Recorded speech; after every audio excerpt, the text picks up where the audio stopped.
I never thought I'd have to install security cameras in my own childhood home to protect it from my brother. But there I was, watching the footage on my phone as Ethan stumbled up our father's driveway at 2 a.m., waving what looked like property, documents in one hand and a bottle in the other. "It's all mine now, Liv," he slurred into the camera, knowing I was watching. "And there's nothing you can do about it." That's when I decided he was wrong. There was plenty I could do about it.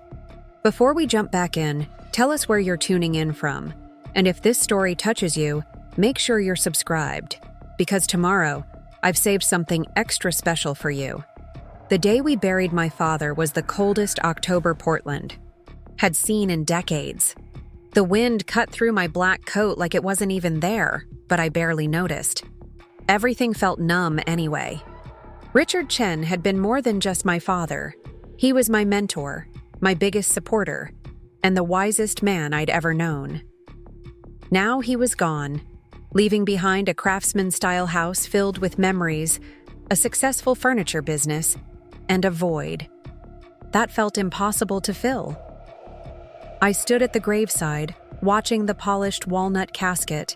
Dad would have appreciated the craftsmanship, being lowered into the ground.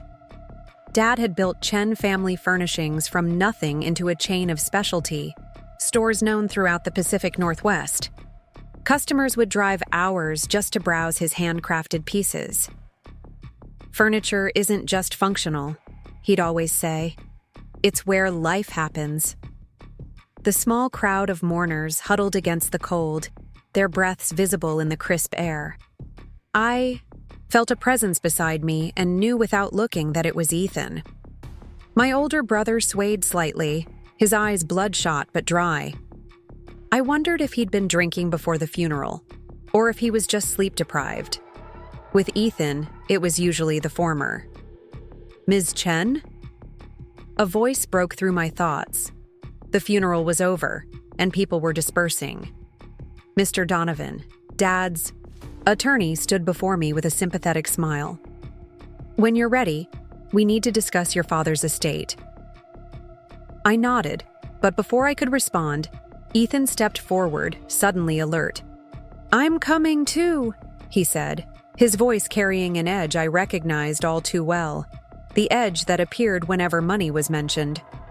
Mr. Donovan's office was warm and smelled of old books and leather. I sat stiffly in a high-backed chair, hands folded in my lap while Ethan lounged beside me, checking his watch every few minutes as if he had somewhere more important to be. "As you know, Richard was very meticulous about his affairs," Mr. Donovan began, opening a folder on his desk. "His will is quite specific." I braced myself. Dad and I had spoken about this, but Ethan had no idea what was coming. The family, home and all its contents, the controlling interest in Chen Family Furnishings, and his personal savings of approximately $2 million are to be left to Olivia. The silence that followed was deafening. I stared at my hands, unable to look at my brother. "What about me?" Ethan's voice was dangerously quiet. Mr. Donovan adjusted his glasses. "You are to receive a monthly stipend from a trust. Your sister will serve as trustee." "A stipend?" Ethan stood up so quickly his chair nearly toppled over. "I'm his firstborn son, and I get a goddamn allowance?" He turned to me, his face flushed with anger. "Did you know about this?" The truth was, I did. Dad had made this decision after Ethan's gambling debts had nearly bankrupted the business 3 years ago. After Dad had to bail him out for the 4th time. After Ethan had stolen Mom's jewelry when she was in hospice, claiming she wanted him to have it. The stipend was the only way to ensure Ethan wouldn't burn through everything within months, just as he had with Mom's insurance, money after she passed. "It's what Dad thought was best," I said quietly. Ethan laughed, but there was no humor in it. "Best for who? You? Of course Ms. Perfect gets everything. The golden child. Dad's little architect." "Mr. Chen, please," Mr. Donovan interjected. "Your father's decision was not made lightly. Save it. Ethan snapped, then pointed at me. "This isn't over, Liv. Not by a long shot." He stormed out, slamming the door so hard a framed law degree rattled on the wall. Mr. Donovan sighed. "Are you all right, Olivia?" I nodded, though I was far from all right. "He'll calm down," I said, not believing it for a second. "He just needs time."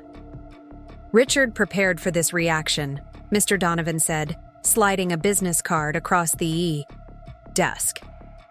"This is a security company he recommended. Given the circumstances, it might be prudent to take precautions." I took the card, a chill running through me that had nothing to do with the October weather.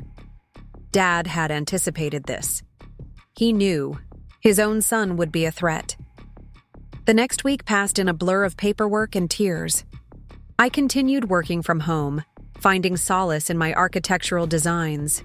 Creating spaces had always been my escape, even as a child. While other kids played with dolls, I was arranging furniture in dollhouses, designing rooms that told stories.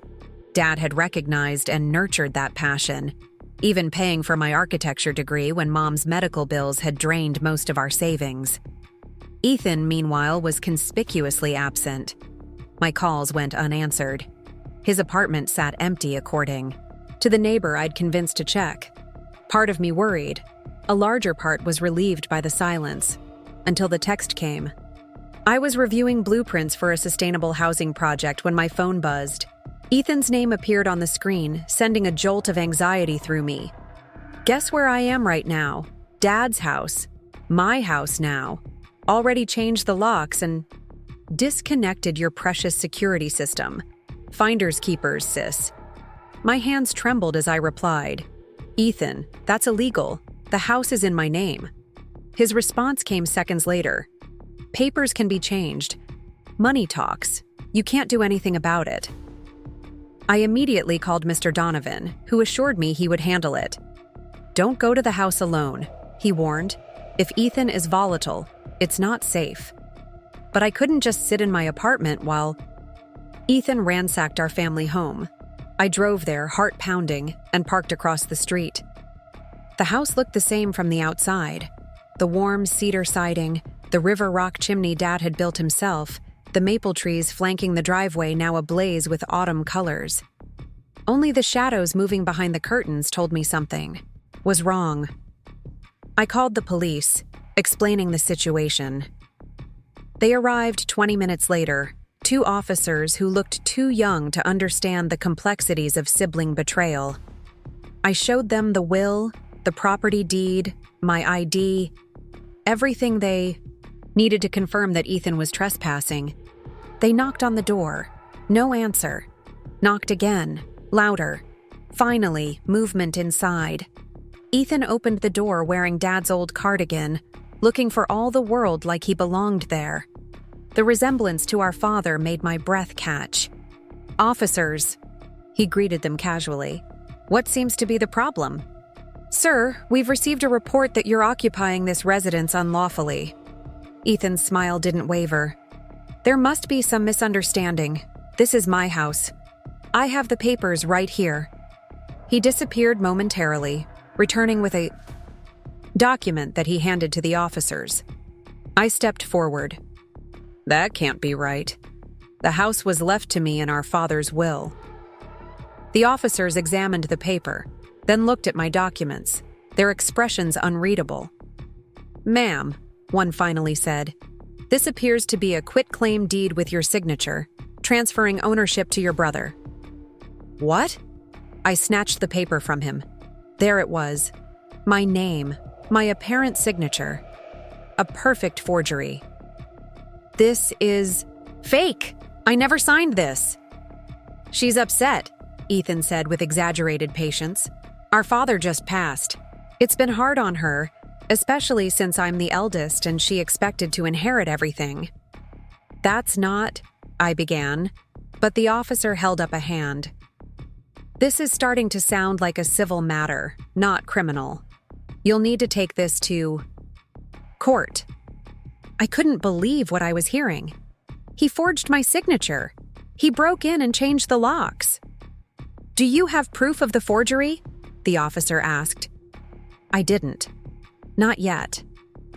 "Ms. Chen, I recommend you contact your attorney. We can't remove someone from a property when they have documentation suggesting legal residency." They left. Ethan stood in the doorway, arms crossed, victory written across his face. "You should see your expression right now," he laughed. "Priceless." "Like I said, Liv, you can't do anything about it." I stood on the sidewalk, shaking with rage and disbelief. "This isn't over, Ethan. Not even close."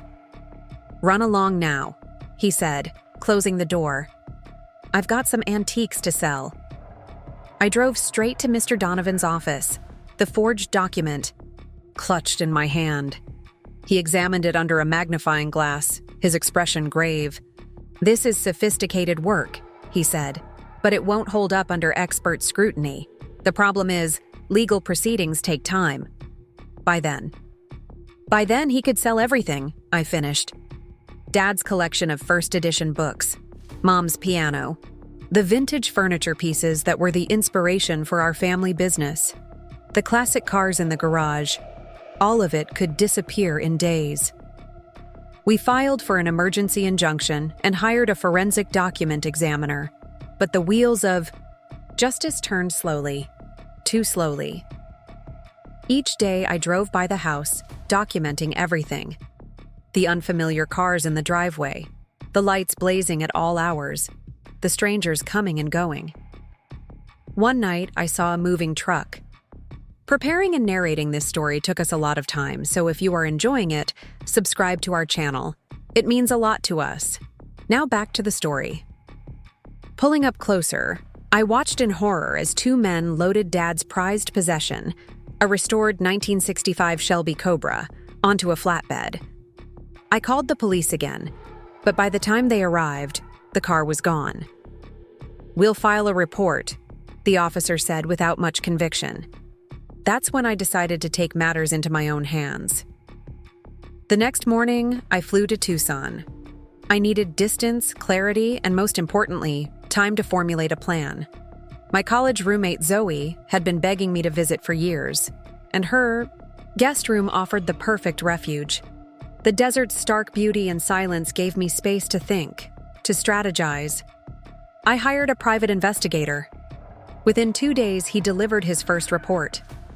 Ethan wasn't just selling Dad's possessions, he was in deep with gambling debts. The house was collateral for loans from people who didn't use banks or contracts, people who collected debts with methods no court would sanction. Then came the photographs. Ethan meeting with known associates of a loan shark named Vincent Maroney. Ethan at high-stakes poker games in back rooms. Ethan clearly intoxicated, being escorted from a casino. And most damning of all, Ethan and his friend Kyle at a check-cashing place with what looked like the forged quitclaim deed. "We've got him," I told Mr. Donovan over the phone. Now what? The plan came together quickly. With evidence of forgery and conspiracy, we obtained the emergency injunction. I flew back to Portland, met with the authorities, and orchestrated what came next. It was midnight when the police cars, lights silent, surrounded the house. I waited in my car, heart racing, as officers approached the door. There was a brief commotion, shouts, then the door opening. Ethan emerged, handcuffed, with Kyle behind him in the same state. As they led my brother to the police car, our eyes met. The cockiness was gone, replaced by something I'd rarely seen in Ethan. Fear. I didn't go to the station that night. Instead, I reclaimed the house, stepping over empty bottles and takeout containers, surveying the damage. Many things were missing, sold or pawned, I assumed, but the structure stood, and what remained could be cleaned, repaired, restored. "Just like our relationship?" a small voice asked. I pushed it aside. Some things were broken beyond repair. The charges against Ethan were serious: forgery, fraud, grand theft, breaking and entering. The evidence was overwhelming, especially after Kyle flipped, agreeing to testify in exchange for leniency. I should have felt vindicated. Instead, as I sat across from Mr. Donovan reviewing the case, I felt hollow. "He's looking at significant jail time," Mr. Donovan said. "With his record, probably 3-5 years." I stared out the window at the rain-slicked streets of Portland. And then what? He comes out worse than before? With even less opportunity? More desperate? Mr. Donovan leaned back in his chair. "What are you suggesting?" I wasn't sure. Until my phone rang. Unknown number. Jail call. "Olivia Chen?" An automated voice. "You have a collect call from Multnomah County Detention Center from Ethan. Chen, will you accept the charges?" I hesitated, then, "Yes. Liv." Ethan's voice sounded small, distant. Nothing like the brother who had stood in our father's doorway laughing at me. "What do you want, Ethan?" A long pause. "I really messed up." Another pause. "I need help." 3 words I'd never heard from my brother's mouth. My throat tightened. "You tried to steal everything, Ethan. You forged documents. You sold Dad's things he trusted me to protect." "I know." His voice cracked. "I was desperate. The people I owe. They don't take IOUs." "That's not my problem," I said, but even to my own ears, I didn't sound convinced. "I understand if you hate me," he continued. "I would. But Liv, I don't want to be this person anymore. The person Dad couldn't trust. The person who hurts everyone, who cares about him." I closed my eyes. Was this another manipulation? Or was my brother finally hitting rock bottom? "What do you want from me, Ethan?" "A chance," he said simply. "I don't deserve it, but I'm asking anyway." I met with Mr. Donovan again the next day. We discussed options. Legal proceedings could be paused if Ethan agreed to certain conditions. Restitution, rehabilitation, strict oversight. When I visited Ethan in jail, he looked like a shadow of himself. The cockiness gone, the defiance replaced with a kind of quiet desperation. "I've spoken with the prosecutor," I said without preamble. "There's a possibility of a deal." Hope flickered across his face. "You'd need to enter a treatment program for the gambling and alcohol, a serious one, minimum 90 days. You'd make restitution for everything you sold, and you'd be on probation for 3 years. And the charges? They'd be held in abeyance. Complete everything successfully, they get dismissed. Mess up once, and they all come crashing back with full sentencing recommendations." Ethan studied his hands. "Why would you do this for me? After everything?" I'd asked myself the same question all night. The answer came to me as the sun rose over Mount Hood, painting the sky in shades of hope. Because Dad never gave up on you. Not really. The stipend, the trust. It wasn't punishment. It was protection. He was trying to give you time to find your way back. Tears filled Ethan's eyes. "I don't know if I can change, Liv. I've tried before." "I know," I said. "But this time you're not trying to avoid jail, or appease Dad, or impress some girlfriend. This time you're doing it because you've seen the bottom and you don't like who you are there. And this time," I reached across the table, took his hand, "you're not doing it alone." 2 weeks later, I drove Ethan to Evergreen Recovery Center in Washington State. The facility sat on 20 acres of woodland, a place of peace and natural beauty where hopefully my brother could begin to rebuild himself. 3 months, I said as we pulled up to the entrance. 90 days of doing the work, not just going through the motions. Ethan nodded, staring at the building with apprehension. "And then what?" "Then we figure out the next step. Together." As I watched him walk through those doors, a small bag of permitted belongings in hand, I felt something unexpected. Hope. Not certainty. I wasn't naive enough for that. But hope. hope that somewhere beneath the addiction and anger and pain was still the brother who had taught me to ride a bike, who had built me a dollhouse when I was 7, who had, in his better moments, been someone I loved. The road ahead would be long. Trust, once shattered, doesn't mend easily. But as I drove back to Portland, to the house that was now quiet and half empty but still standing, I realized some inheritances can't be stolen or forged or sold off in the night. Some inheritances live in us. Dad's determination, Mom's compassion, the belief that even the most broken things can sometimes be restored, not to their original state, but to something new. Something that honors the breaks rather than hiding them. And that, perhaps, was the most valuable inheritance of all. The morning after I dropped Ethan off at Evergreen Recovery Center, I returned to our family home alone. Standing in the foyer, the magnitude of what had happened over the past weeks hit me all at once. The house felt different, not just because of the missing items Ethan had pawned or sold, but because I was seeing it through new eyes. This wasn't just the home we grew up in anymore. It was a responsibility, a trust, a physical manifestation of everything Dad had worked for. I wandered from room to room, taking inventory of what remained and what had been taken. Dad's leather armchair still sat by the fireplace, but the antique side table beside it was gone. The built-in bookshelves in his study stood mostly empty. First edition classics vanished. In the garage, 4 spaces where vintage cars had once gleamed now collected dust. The Shelby Cobra, Dad's pride and joy, gone. The 1957 Chevy Bel Air, he'd restored with Ethan during better times, gone. The Mercedes 280 SL Mom had loved, gone. I sank onto the steps leading from the garage into the kitchen, a wave of exhaustion washing over me. The victory of getting Ethan into rehab and reclaiming the house felt hollow when faced with everything that had been lost. Not just possessions, but trust, security, and the illusion that family ties could withstand anything.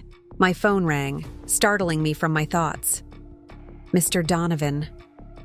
Olivia, I've been following up on your brother's activities over the past 2 weeks. We've located some of the items he sold.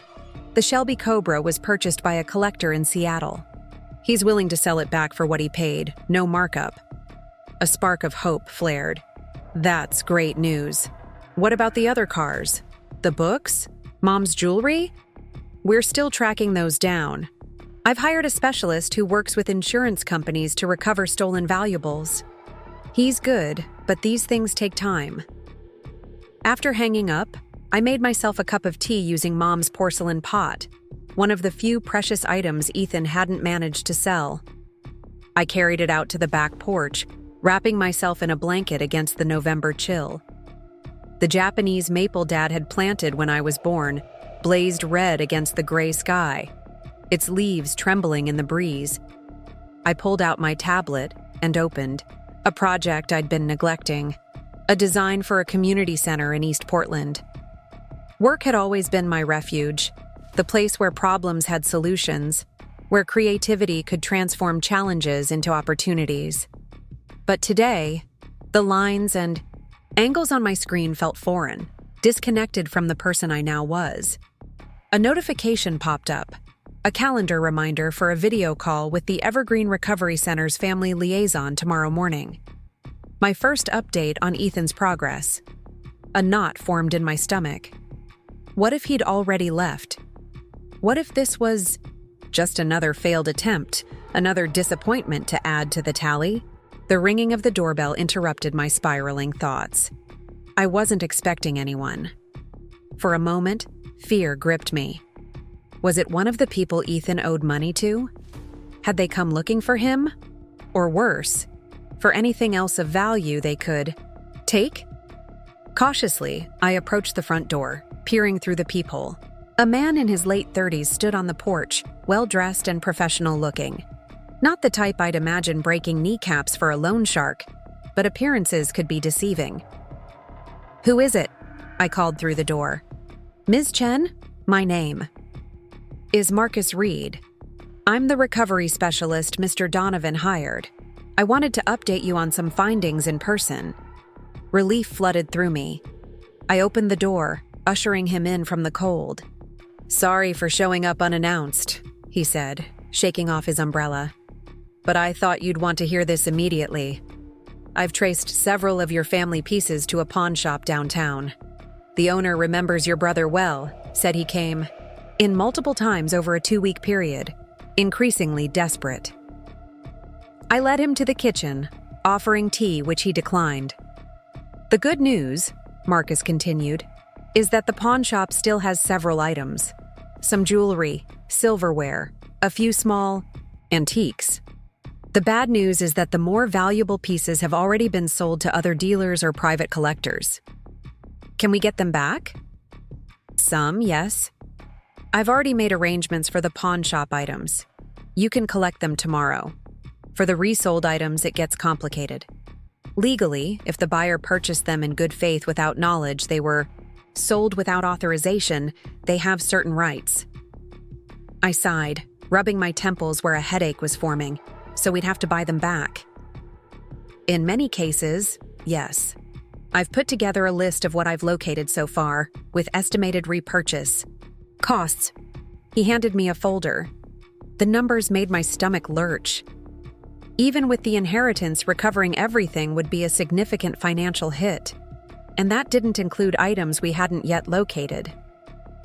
"There's something else you should know," Marcus said, his tone shifting. "Some of the items weren't pawned or sold to legitimate businesses. They went to a man named Vincent Maroney, the loan shark the private investigator had mentioned." "How much did Ethan owe him?" "Based on what I've gathered, around $300,000. I nearly choked. $300,000? How is that possible? Gambling debts compound quickly, especially when the interest rates are extra legal. From what I understand, your brother was using your father's possessions as collateral, promising to pay the debt once he got his rightful inheritance." The implications hit me like a physical blow. Ethan hadn't just been stealing out of spite or to fund his addictions. He'd been trying to save himself from people who wouldn't hesitate to hurt him, or worse, if he didn't pay. Are we in danger? Marcus chose his words carefully. Maroney isn't known for violence as a first resort. He prefers to collect his debts in full.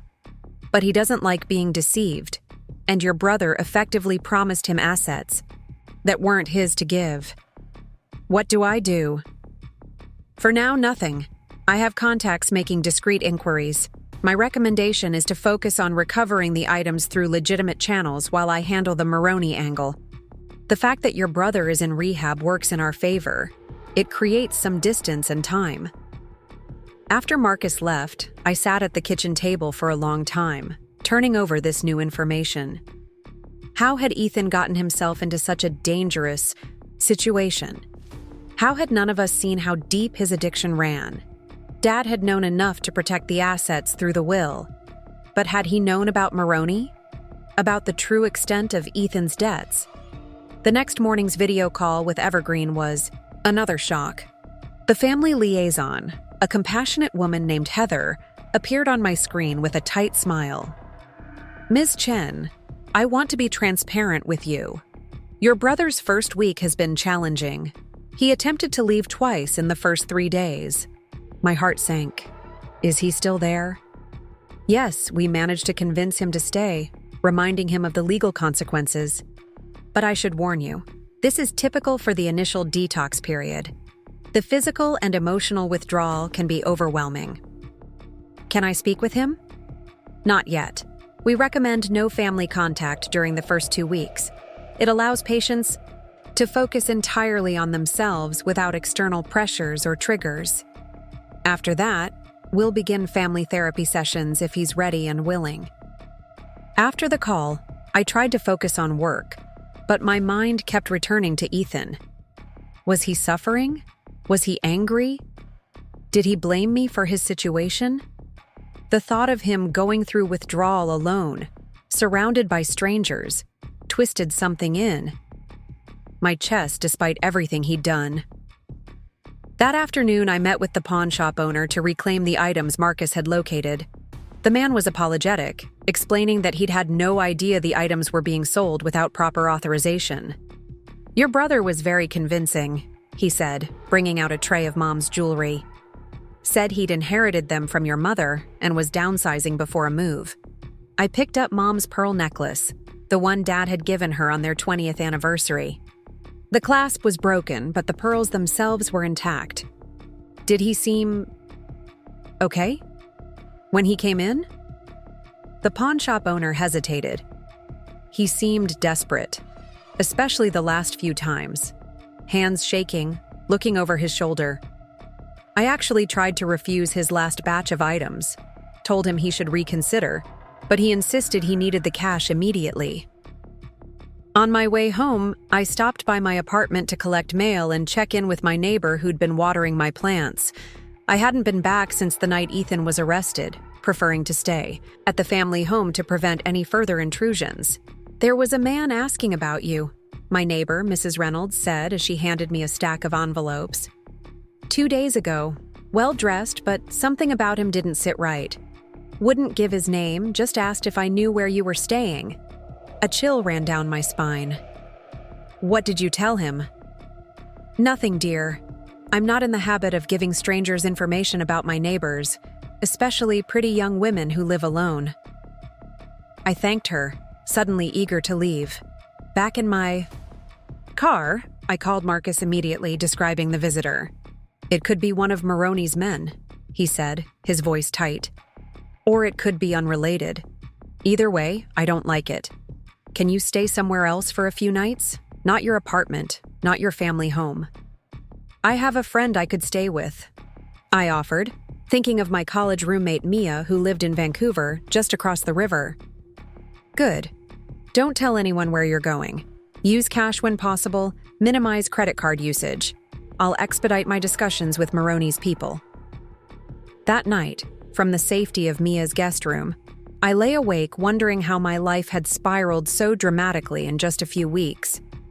From successful architect with a normal family dynamic to hiding from potential loan shark enforcers, while my brother went through rehab for a gambling addiction I hadn't fully understood the depth of.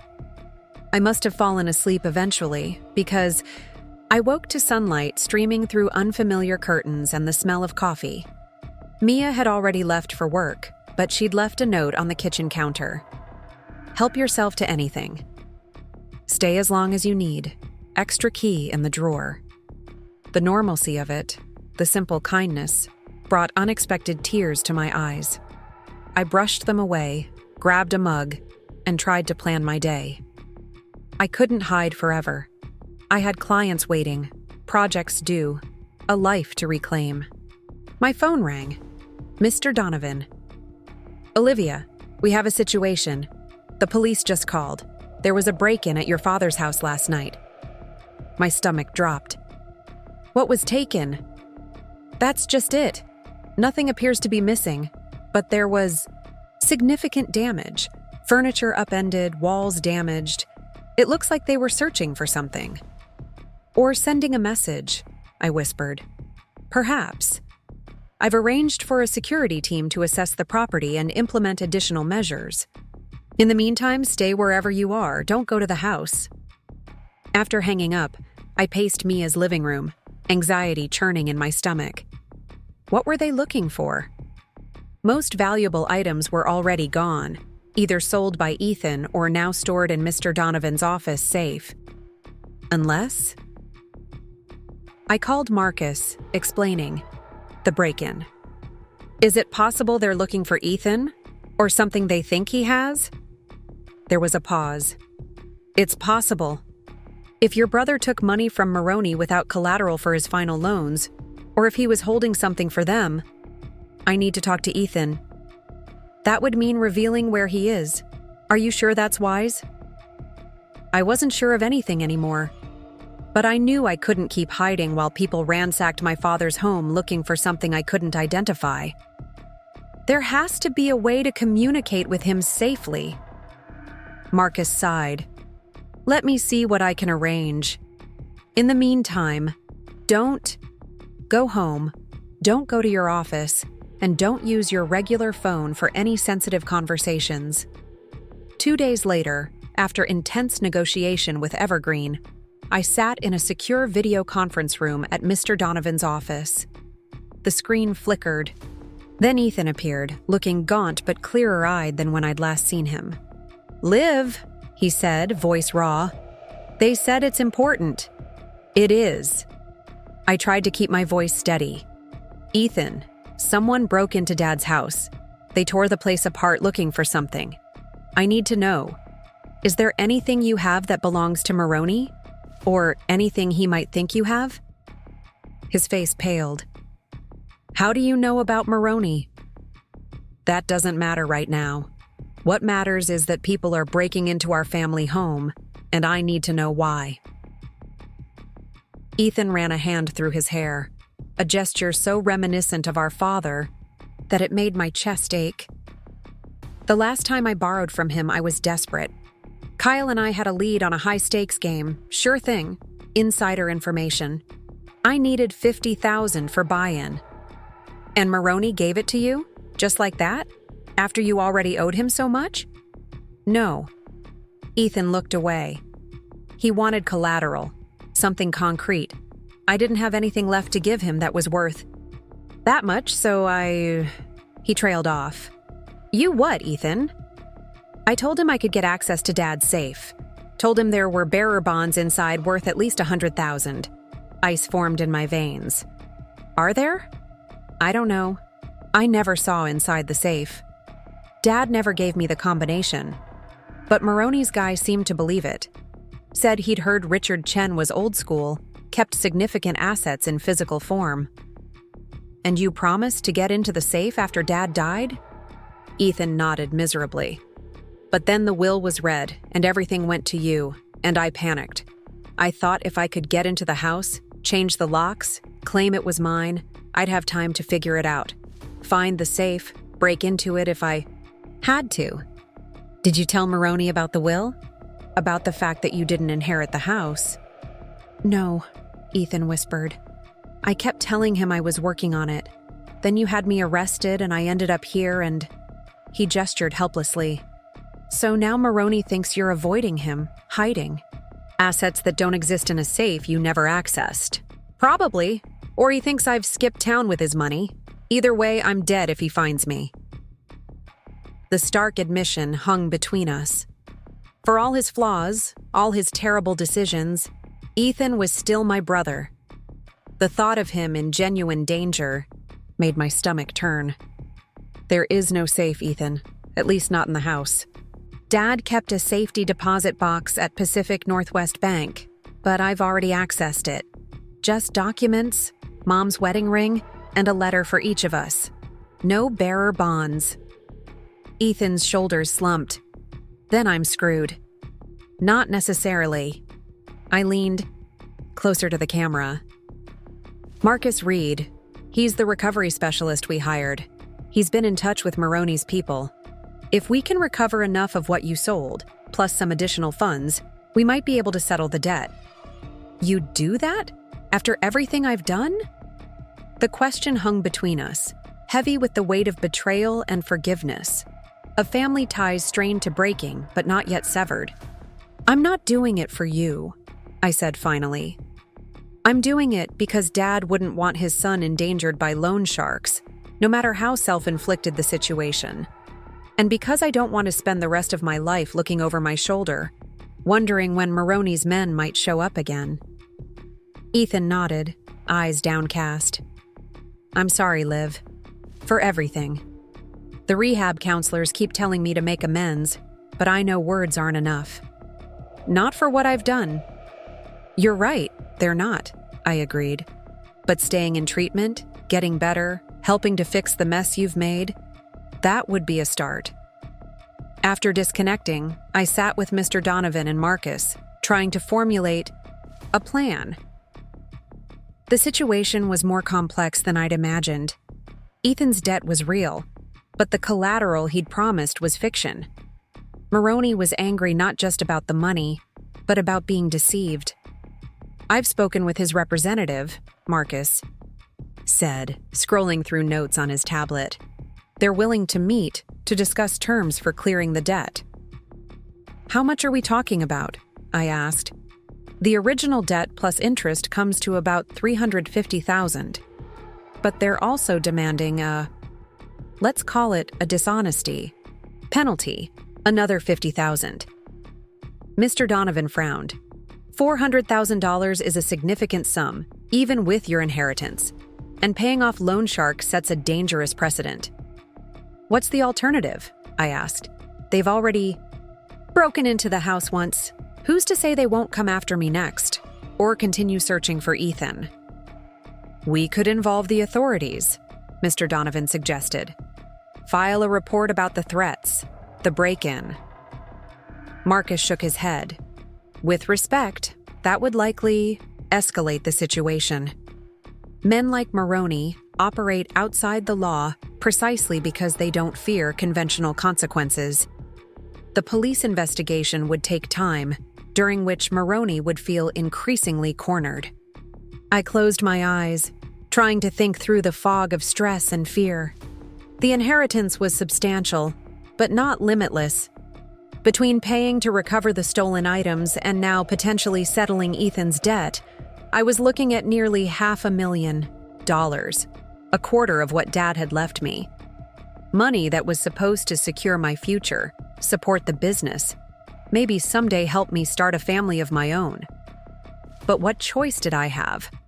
My safety, Ethan's life, the security of our family home, all hung in the balance. Set up the meeting, I said finally.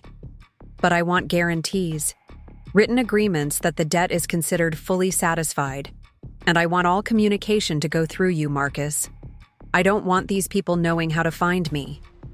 As Marcus made arrangements, Mr. Donovan pulled me aside. Are you certain about this, Olivia? Your father wanted to protect his assets from Ethan's poor decisions, using the inheritance this way. I know, I sighed. But Dad also wanted to protect Ethan in his own way. The trust, the stipend. It was meant to give him a chance at a stable life. That can't happen if he's looking over his shoulder for Maroney's men, or worse. Mr. Donovan nodded reluctantly. Just be careful. Once you start down this road, I knew what he meant. Once you start paying people like Maroney, where does it end? But I had to believe this would be the final chapter in Ethan's self-destructive story. That rehab would work where previous attempts had failed. That the brother I remembered from childhood, the one who taught me to ride a bike and defended me from bullies, was still in there somewhere, waiting to be rediscovered. That night, back at Mia's, I sat on the balcony watching the lights of Vancouver reflect on the Columbia River. I thought about Dad, about what he would do in my situation. He had always been pragmatic but compassionate, firm but forgiving. He understood that sometimes solving one problem meant creating another, that life rarely offered perfect solutions. I'm trying, Dad, I whispered to the night sky. I'm trying to do right by both of us. 3 days later, I sat in a private dining room at the Gibson, one of Portland's most exclusive restaurants. The wood-paneled walls and soft lighting created an atmosphere of discreet luxury, perfect for confidential business dealings, legitimate or otherwise. Marcus had arranged the meeting for noon, assuring me that public places were safer for these types of negotiations, less chance of things getting heated. I checked my watch. 5 minutes to 12. My hands were steady as I smoothed down my charcoal blazer, but my heart raced like I'd sprinted up Mount Hood. This wasn't my world. Loan sharks, threats, payments for debts I hadn't incurred. I was an architect, someone who created spaces for living, working, thriving. Not someone who met with men who broke kneecaps for a living. Marcus arrived exactly at noon, accompanied by 2 men in expensive suits. The first was tall and lean with salt and pepper hair and the poised confidence of someone accustomed to wielding power. The second was younger, built like a heavyweight boxer, eyes constantly scanning the room. Miss Chen? Marcus nodded, his tone professional. This is Mr. Sullivan, representing Mr. Maroney's interests, and his associate, Mr. Reeves. I stood to shake their hands, determined not to show fear. Sullivan's grip was firm but not threatening. Reeves merely nodded, remaining a step behind. A pleasure, Ms. Chen, Sullivan said, his accent hinting at East Coast origins. Though I wish we were meeting under different circumstances. As do I responded, taking my seat again. A server appeared silently, pouring water into crystal glasses before disappearing. I understand you wish to settle your brother's obligations, Sullivan continued once we were alone. A commendable gesture of family loyalty, not one I see often in my line of work. This isn't about loyalty, I clarified. This is about ending a situation that has become dangerous for everyone involved. Sullivan smiled, a practiced expression that never reached his eyes. Dangerous is a strong word, Ms. Chen. We prefer to think of our arrangements as mutually beneficial financial transactions. Your brother received funds. We expected repayment. Simple business.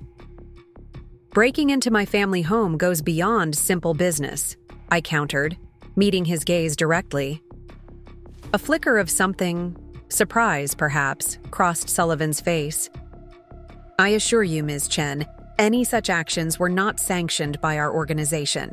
We operate with discretion and professionalism. Whether he was lying or truly hadn't authorized the break-in, I couldn't tell. Either way, denying involvement was clearly the professional stance.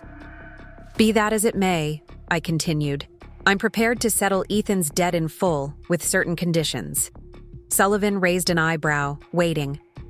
First, I want written confirmation that the debt is considered paid in full, with no future claims against either Ethan or myself. Second, your organization will cease all contact with my brother, permanently. And third, any items taken from my family home or other properties during unsanctioned actions will be returned immediately. Sullivan chuckled softly. You've clearly had legal counsel, Ms. Chen, but you misunderstand the nature of our business. We don't typically provide written documents that could later be problematic. Then we have nothing to discuss. I moved to stand. However, Sullivan added smoothly, we could provide a receipt for services rendered, properly dated and signed.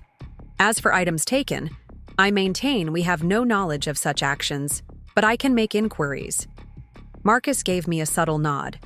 This was as good as we were likely to get. Fine, I agreed, sitting back down. Let's discuss numbers. Sullivan named the figure, $400,000, exactly as Marcus had predicted. I didn't flinch. The original debt was $300,000, I countered. Even with interest, $400 is excessive. Your brother lied to us, Ms. Chen. He promised collateral he couldn't deliver. In our business, integrity is everything. The additional amount reflects compensation for that breach of trust. I almost laughed at the irony of a loan shark lecturing about integrity, but held my tongue.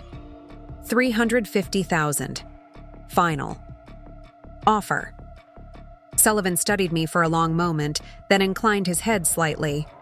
Acceptable. Cash, of course. Cashier's check, I corrected. I'm not walking around Portland with hundreds of thousands in cash, and I want a paper trail for my records, even if you don't want one for yours. Again, that flicker of surprise. Sullivan clearly hadn't expected such directness from someone. Like me, a Chinese-American woman in her early 30s, educated, professional. I wasn't the type he usually negotiated with. Very well.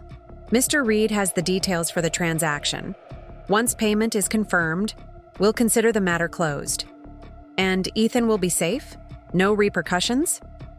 Sullivan spread his hands. Your brother's debt will be settled. Our business with him will be concluded. It wasn't quite the guarantee I wanted, but it was the best I would get. We finalized the details, and Sullivan and Reeves departed, leaving me alone with Marcus. You did well, he said, pouring me a glass of water. Sullivan is impressed, though he'd never admit it. Will they honor the agreement? Yes, Marcus said with confidence. Maroney is a businessman first. His word is his reputation in certain circles. Breaking it would be bad for future transactions. I took a long sip of water, suddenly aware of how dry my mouth had become. This still feels surreal, like I'm in someone else's life. Unfortunately, it's all too real. But after tomorrow, when the payment clears, this chapter will be closed. You can focus on rebuilding. Rebuilding. The word resonated with me. It was what I did professionally, after all. Design spaces, create structures, transform emptiness into something functional and beautiful. Could I do the same with the mess our lives had become? The next day, I met with Mr. Donovan to transfer the funds. Watching him prepare the cashier's check made my stomach twist with conflicting emotions. Pride that I could handle this situation, anger that I had to, grief for what the money represented, Dad's lifetime of hard work, now going to pay off a loan shark. Are you sure about this, Olivia? Mr. Donovan asked one final time. Once this money leaves your hands. I'm sure, I said firmly. I want this over with. I want to feel safe in my own home again. And I want Ethan to have a chance to recover without this hanging over him. Mr. Donovan nodded, respecting my decision even if he didn't fully agree with it. Your father would be proud of how you've handled all this. Not many people would show such strength and compassion simultaneously. I wasn't so certain. Dad had worked so hard to protect his assets from Ethan's self-destructive behavior, and here I was, using a significant portion to clean up yet another of his messes. But then again, perhaps Dad would understand that some things were worth more than money. Safety, peace of mind, the chance for his son to truly heal. The payment was made, the receipt obtained, the matter officially closed. The immediate crisis had passed, but the larger questions remained. What now? How did we move? Forward from here? My bi-weekly video call with Evergreen Recovery Center was scheduled for that afternoon. I settled into the now familiar routine, logging into the secure portal, waiting for Heather's face to appear on screen. But today was different. Today, Ethan would be joining the call. Good afternoon, Olivia, Heather greeted me with her usual warmth. Ethan will be joining us shortly. Before he does, I wanted to give you a quick update on his progress. How's he doing? Really? Heather's smile was genuine. Much better than our initial assessment suggested. After a rocky first week, he's engaged fully with the program. He's attending all sessions, participating actively in group therapy, and working diligently with his individual counselor. He's currently on day 32 of 90. Relief flooded through me. That's really good to hear. It is, but I want to set realistic expectations for today's call. Ethan is still early in his recovery journey. He's beginning to process a lot of difficult emotions: shame, guilt, fear. He may say things that are hard to hear, or he might struggle to express himself clearly. The important thing is that you're both here, willing to start rebuilding communication. I nodded, mentally preparing myself. A moment later, Ethan appeared on screen, seated beside Heather. He looked better than when I'd last seen him, less gaunt, more present in his eyes. He wore a simple gray sweater, his hair neatly combed but shorter than his usual style. Hi, Liv, he said, voice soft but steady. Ethan, you look good. It wasn't just politeness. He genuinely did look healthier. An awkward silence followed. Neither of us quite sure how to navigate this new territory. Heather gently guided us. Ethan, would you like to share what we discussed before the call? He nodded, taking a deep breath. I wanted to tell you that I'm sorry, Liv. Not just for the most recent stuff, the house, Dad's things, the forgery, but for all of it, years of it. The lying, the stealing, disappointing Mom and Dad over and over. He paused, and I could see him struggling to maintain composure. The counselors here talk a lot about making amends, but they also say that sometimes the damage we've caused can't be undone. Sometimes sorry isn't enough. I get that now. I get that you might never trust me again, and that's on me. His honesty caught me off guard. The Ethan I knew, or thought I knew, always had an angle, a justification, someone else to blame. This direct accountability was new. I appreciate that, I said carefully. It's going to take time, Ethan. A lot of time. I know. He looked down briefly before meeting my eyes again. They told me what you did, about Maroney. I tensed. You don't need to worry about that anymore. It's been handled. But I do need to worry about it. I need to own it. You shouldn't have had to clean up my mess, risk your safety because of my stupid decisions. I'm going to pay you back, Liv. Every cent. I almost laughed at the improbability of it. How could he possibly repay such an enormous sum? But stopped myself. His intention mattered, even if the practical reality seemed impossible. Let's not focus on that right now, I said instead. Focus on your recovery. That's the priority. Heather guided the conversation to safer topics. Ethan's daily routine at Evergreen, the coping strategies he was learning, my work on recent architectural projects. By the end of the 30 minutes, the tension had eased slightly, replaced by a cautious, fragile connection. Same time next week? Heather asked as we prepared to conclude the call.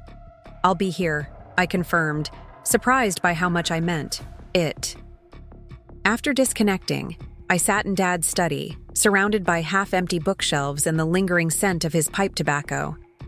The house felt less oppressive now, less haunted by recent violations. Perhaps it was the knowledge that Maroney's threat had been neutralized, or perhaps it was seeing Ethan genuinely trying to change.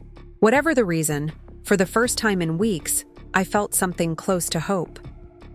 My phone buzzed with a text from Marcus. All clear. Sullivan confirmed receipt. Matter closed. A weight lifted from my shoulders. I wandered through the house, seeing it with new eyes. Despite everything that had happened here, both in recent weeks and throughout our complicated childhood, this was still home. The worn spot on the kitchen counter where Mom rolled out pie dough every Sunday. The height markings on the doorframe of the pantry, tracking Ethan's and my growth through the years. The window seat in the living room where Dad would read too. Us on rainy afternoons. These memories couldn't be pawned or stolen or burned away by Ethan's self-destruction. They were part of the structure itself, embedded in the walls, the floors, the very foundation. And foundations could be built upon, even after damage. An idea began to form, tentative at first, then gaining clarity and purpose. I pulled out my tablet and opened a new design file, fingers flying across the screen as I sketched and calculated. By evening, I had the beginnings of a plan. By midnight, I had renderings, cost estimates, and a timeline. By morning, I was calling contractors for consultations. 2 weeks later, work began on transforming the Chen family home. The changes weren't just cosmetic, though there were plenty of those, erasing the damage from Ethan's occupation and the subsequent break-in. The true transformation was structural, reimagining the space entirely. The master suite that had been Dad's would become a self-contained apartment with its own entrance, a place for Ethan to live when he completed rehab, close enough for accountability, but separate enough for independence. The formal dining room we rarely used would become a home office where I could work when not at my firm's headquarters. The garage, now empty of vintage cars, would be converted into a woodworking studio, honoring Dad's passion for craftsmanship, while creating a therapeutic space for Ethan to develop new skills. I threw myself into the project, visiting daily between client meetings to check progress, make adjustments, envision the future taking shape within these walls. For the first time since Dad's death, I felt a sense of purpose beyond mere survival or reaction. My weekly calls with Ethan continued, each one a little less strained than the last. He spoke of his therapy insights, the triggers he was learning, to recognize the coping mechanisms that helped when gambling urges struck. I told him about the renovations in general terms, but kept the details vague, partly because I wanted to surprise him, partly because I was afraid to give him hope that might later be crushed if things went wrong again. 6 weeks into Ethan's stay at Evergreen, I received an unexpected call from Heather. "Olivia, I'd like to discuss the possibility of an in-person visit. Ethan has earned weekend privileges, and his counselor believes seeing you face-to-face would be beneficial at this stage." My stomach clenched. Video calls were one thing, controlled, time-limited, with professional supervision. Actually being in the same room with Ethan after everything that had happened. "I'm not sure that's a good idea yet," I said cautiously. "I understand your hesitation," Heather replied. "But part of recovery is rebuilding severed connections, when healthy to do so. We wouldn't suggest this if we didn't believe Ethan was ready. And of course, the visit would take place here, in a supervised environment." I thought about it for several days, discussing the pros and cons with my own therapist, a wise woman named Dr. Patel, who'd been helping me process the whirlwind of events since Dad's death. She neither encouraged nor discouraged the visit, simply asking questions that helped clarify my own feelings. Was I avoiding the visit out of lingering anger, legitimate caution, or fear of my own emotional reaction? Was I punishing Ethan, protecting myself, or both? What would I hope to gain from seeing him in person? What was I afraid might happen? In the end, I agreed to visit on a Saturday afternoon. The drive to Evergreen took nearly 2 hours, winding through the lush forests of western Washington. I used the time to mentally prepare, reminding myself that this was just one step in a longer journey, that expectations, good or bad, would only complicate the already delicate situation. Evergreen itself was beautiful, a cluster of cedar-sided buildings nestled among towering firs and western hemlocks. The main reception area featured soaring ceilings with exposed beams, stone fireplaces, and walls of windows overlooking carefully tended gardens. It reminded me of an upscale mountain lodge, deliberately designed to feel more healing retreat than clinical facility. Heather met me in the lobby, her warm smile putting me slightly more at ease. "Thank you for coming, Olivia. Ethan is waiting in the family room. I'll be nearby if you need anything, but we'll give you privacy unless you signal otherwise." She led me down a sunlit corridor to a comfortable room furnished with oversized chairs and couches arranged in conversational groupings. Ethan stood as I entered, hands shoved awkwardly in the pockets of jeans that now fit properly, no longer hanging off his frame. "Liv, you came." The surprise in his voice was genuine, as if he'd half expected me to change my mind. I said I would. I remained near the doorway, not quite ready to move closer. "I know, but after everything." He gestured vaguely, then dropped his hands. "Anyway, thank you for coming. Do you want to sit?" We settled into armchairs positioned at a slight angle to each other, close enough for conversation but maintaining a buffer of space. For a few minutes, we exchanged the same kind of careful small talk that had characterized our video calls. Weather, my work, his daily routine at Evergreen. Then, as if by mutual silent agreement, the conversation shifted to deeper waters. "How much longer are you staying?" I asked. 3 more weeks to complete the 90 days, but my counselor thinks I should consider the extended program. Another 30 days, focusing more on transition planning, career counseling, that kind of thing. "And what do you think?" Ethan considered this, a thoughtful expression replacing his usual defensive reaction to anything that might suggest he needed help. "I think he's right. I'm not ready to go back out there yet. I need more tools, I guess. More practice before facing real-world temptations." I nodded, surprised and oddly moved by his self-awareness. "That seems wise." "What about the house?" he asked. "You mentioned renovations. Are you planning to sell it? No, I said, watching his reaction carefully. I'm not selling. I'm reimagining it, making it work for who we are now, not who we were. Something flickered across his face. Relief? Hope? Confusion? We? This was the moment I'd rehearsed during the long drive, the conversation I'd played, out in my mind a dozen different ways. Ethan, I don't know what the future holds for either of us.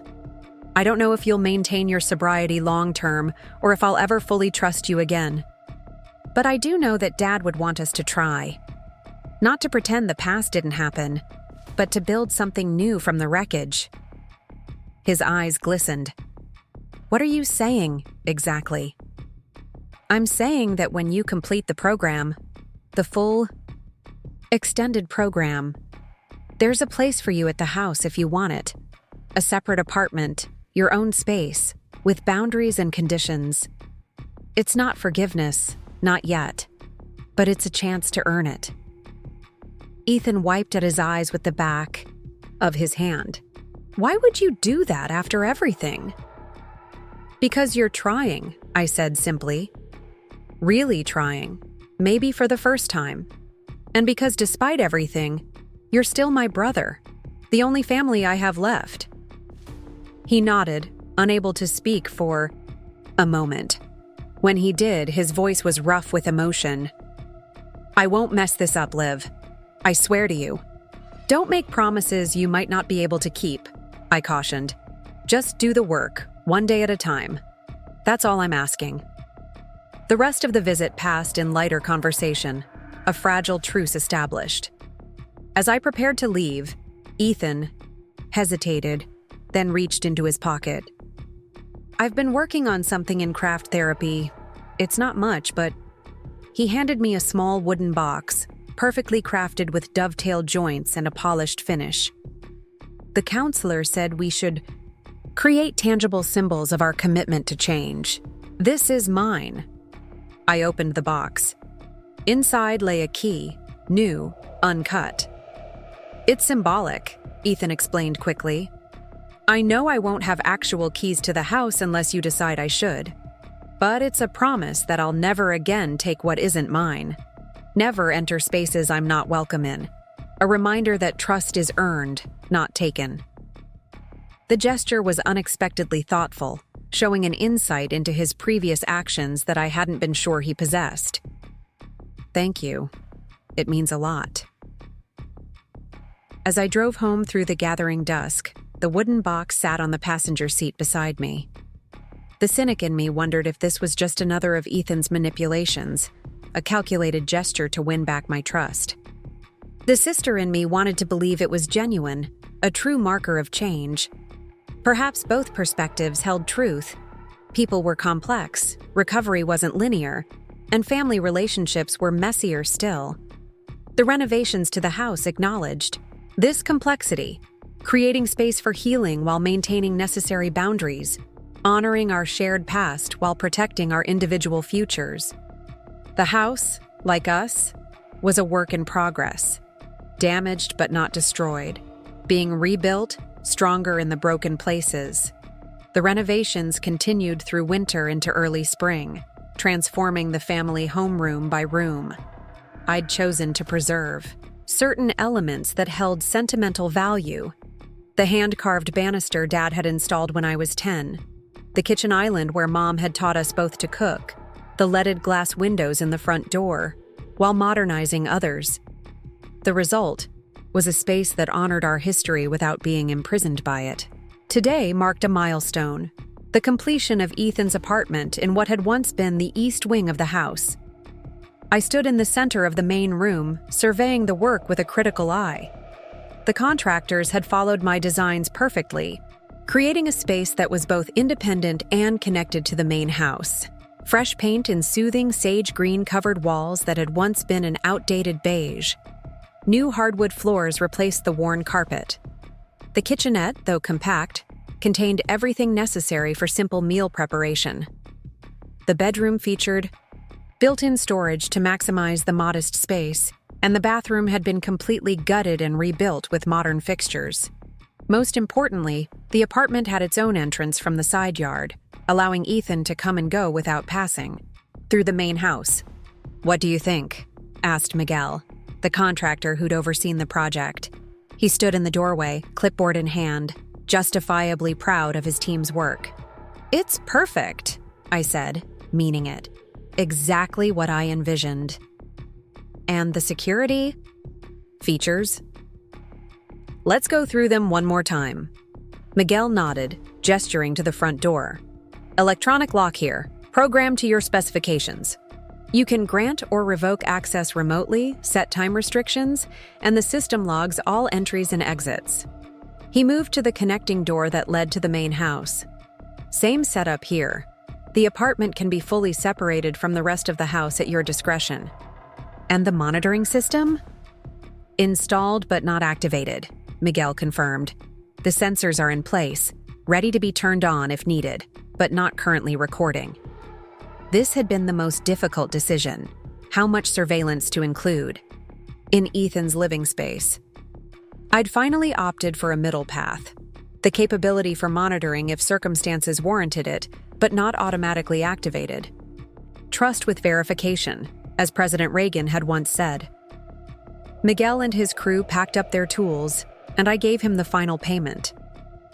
As the trucks pulled away, I stood in the driveway, keys in hand, feeling an unexpected wave of emotion. So much had changed in just a few months. Dad gone, the family dynamics shattered and partially rebuilt, the house itself transformed. Now came perhaps the biggest change yet: Ethan's return. He was due to complete his extended program at Evergreen in 3 days. Our weekly video calls had continued, supplemented by a second in-person visit last month that had gone surprisingly well. His counselors reported continued progress, and Ethan himself seemed steadier, more grounded than I could remember him being in years. Still, doubt lingered. Recovery statistics weren't particularly encouraging for gambling addiction, especially when complicated by alcohol dependence. Relapse was common, often triggered by life stressors. And what was more stressful than re-entering the world after months in a protected environment? Returning to a community where you were known for your failures, to a family relationship strained by betrayal? My phone buzzed with a text from Dr. Patel, confirming our session tomorrow. I'd need her perspective more than ever as I navigated this next chapter. After securing the house, I drove to my apartment across town, the space I'd maintained as my own sanctuary throughout this process, the place I could retreat to if things with Ethan became too difficult. The next morning dawned clear and crisp, the March sky a brilliant blue that belied the chill in the air. I arrived at Dr. Patel's office 10 minutes early, as was my habit, and settled into the familiar armchair across from hers. "How are you feeling about Ethan's homecoming?" she asked after our usual preliminaries. I considered the question carefully. Nervous, hopeful, guarded. All completely reasonable responses, she nodded. "Have you thought about what your boundaries will look like once he's back?" We'd discussed this extensively over previous sessions, but I appreciated the reminder to focus on concrete plans rather than abstract worries. "Yes, I've drawn up what I'm calling a recovery contract. Specific expectations and consequences clearly stated. He'll have his own space but limited access to the main house initially. No access to household finances. Regular drug and alcohol testing. Mandatory attendance at GA meetings and continued therapy." "And you've communicated these terms to him?" I nodded. "We reviewed them during my last visit to Evergreen. His counselor was present. Ethan agreed to everything." "How did he seem when you discussed these requirements? Defensive, resigned, enthusiastic?" "That's the surprising part," I said, still somewhat perplexed by the memory. He seemed relieved, like having clear boundaries was actually comforting to him. Dr. Patel smiled. "That's often the case with people in recovery. Structure and clear expectations provide safety after the chaos of addiction. The uncertainty of making it up as you go can be terrifying when you're relearning how to navigate life. This perspective helped ease some of my anxiety. Perhaps the strict conditions I'd set weren't just for my protection, but for Ethan's as well, a framework within which to rebuild his life. "What about your own recovery, Olivia?" Dr. Patel asked, shifting the focus. "You've been through significant trauma too. Your father's death, your brother's betrayal, threats to your safety. How are you caring for yourself through this transition?" It was a fair question, one I'd been avoiding. In the rush to finalize renovations, prepare for Ethan's return, and maintain my professional commitments, I'd pushed my own emotional needs aside. "I'm working on it," I said, less convincingly than I'd intended. The renovations to the house were partially for me too, creating a space that feels safe again, reclaiming what was violated. "That's a good external step," Dr. Patel acknowledged. "But what about internally? What practices are you putting in place to protect your emotional well-being?" We spent the remainder of the session developing strategies, boundaries around my time and energy, identifying supportive people in my life beyond Ethan, recognizing signs of emotional depletion before I reached burnout. By the time I left, I felt more equipped not just to manage Ethan's recovery, but to nurture my own. The day of Ethan's release arrived with unexpected speed. We'd arranged that I would pick him up from Evergreen and drive him back to Portland, a 2-hour journey that would be our first extended time alone together since before Dad's death. I arrived at the facility early, my stomach a knot of anticipation and apprehension. Ethan emerged from the main building carrying a duffel bag and a manila envelope, presumably containing his discharge papers and continuing care plans. He looked healthier than I'd ever seen him as an adult. Clear-eyed, proper weight on his frame, movements deliberate rather than jittery. He'd grown a short beard during his time at Evergreen, the dark hair now flecked with premature gray that made him look more like our father than ever. "Hey, Liv," he said simply, sliding into the passenger seat after stowing his bag in the trunk. "Hey yourself," I responded, putting the car in drive. "Ready?" He exhaled slowly. "As I'll ever be." The first 30 minutes passed in relative silence, both of us seemingly aware of the weight of this transition. Then, as we crossed the border from Washington back into Oregon, Ethan spoke. "I want you to know that I understand if you need to change your mind."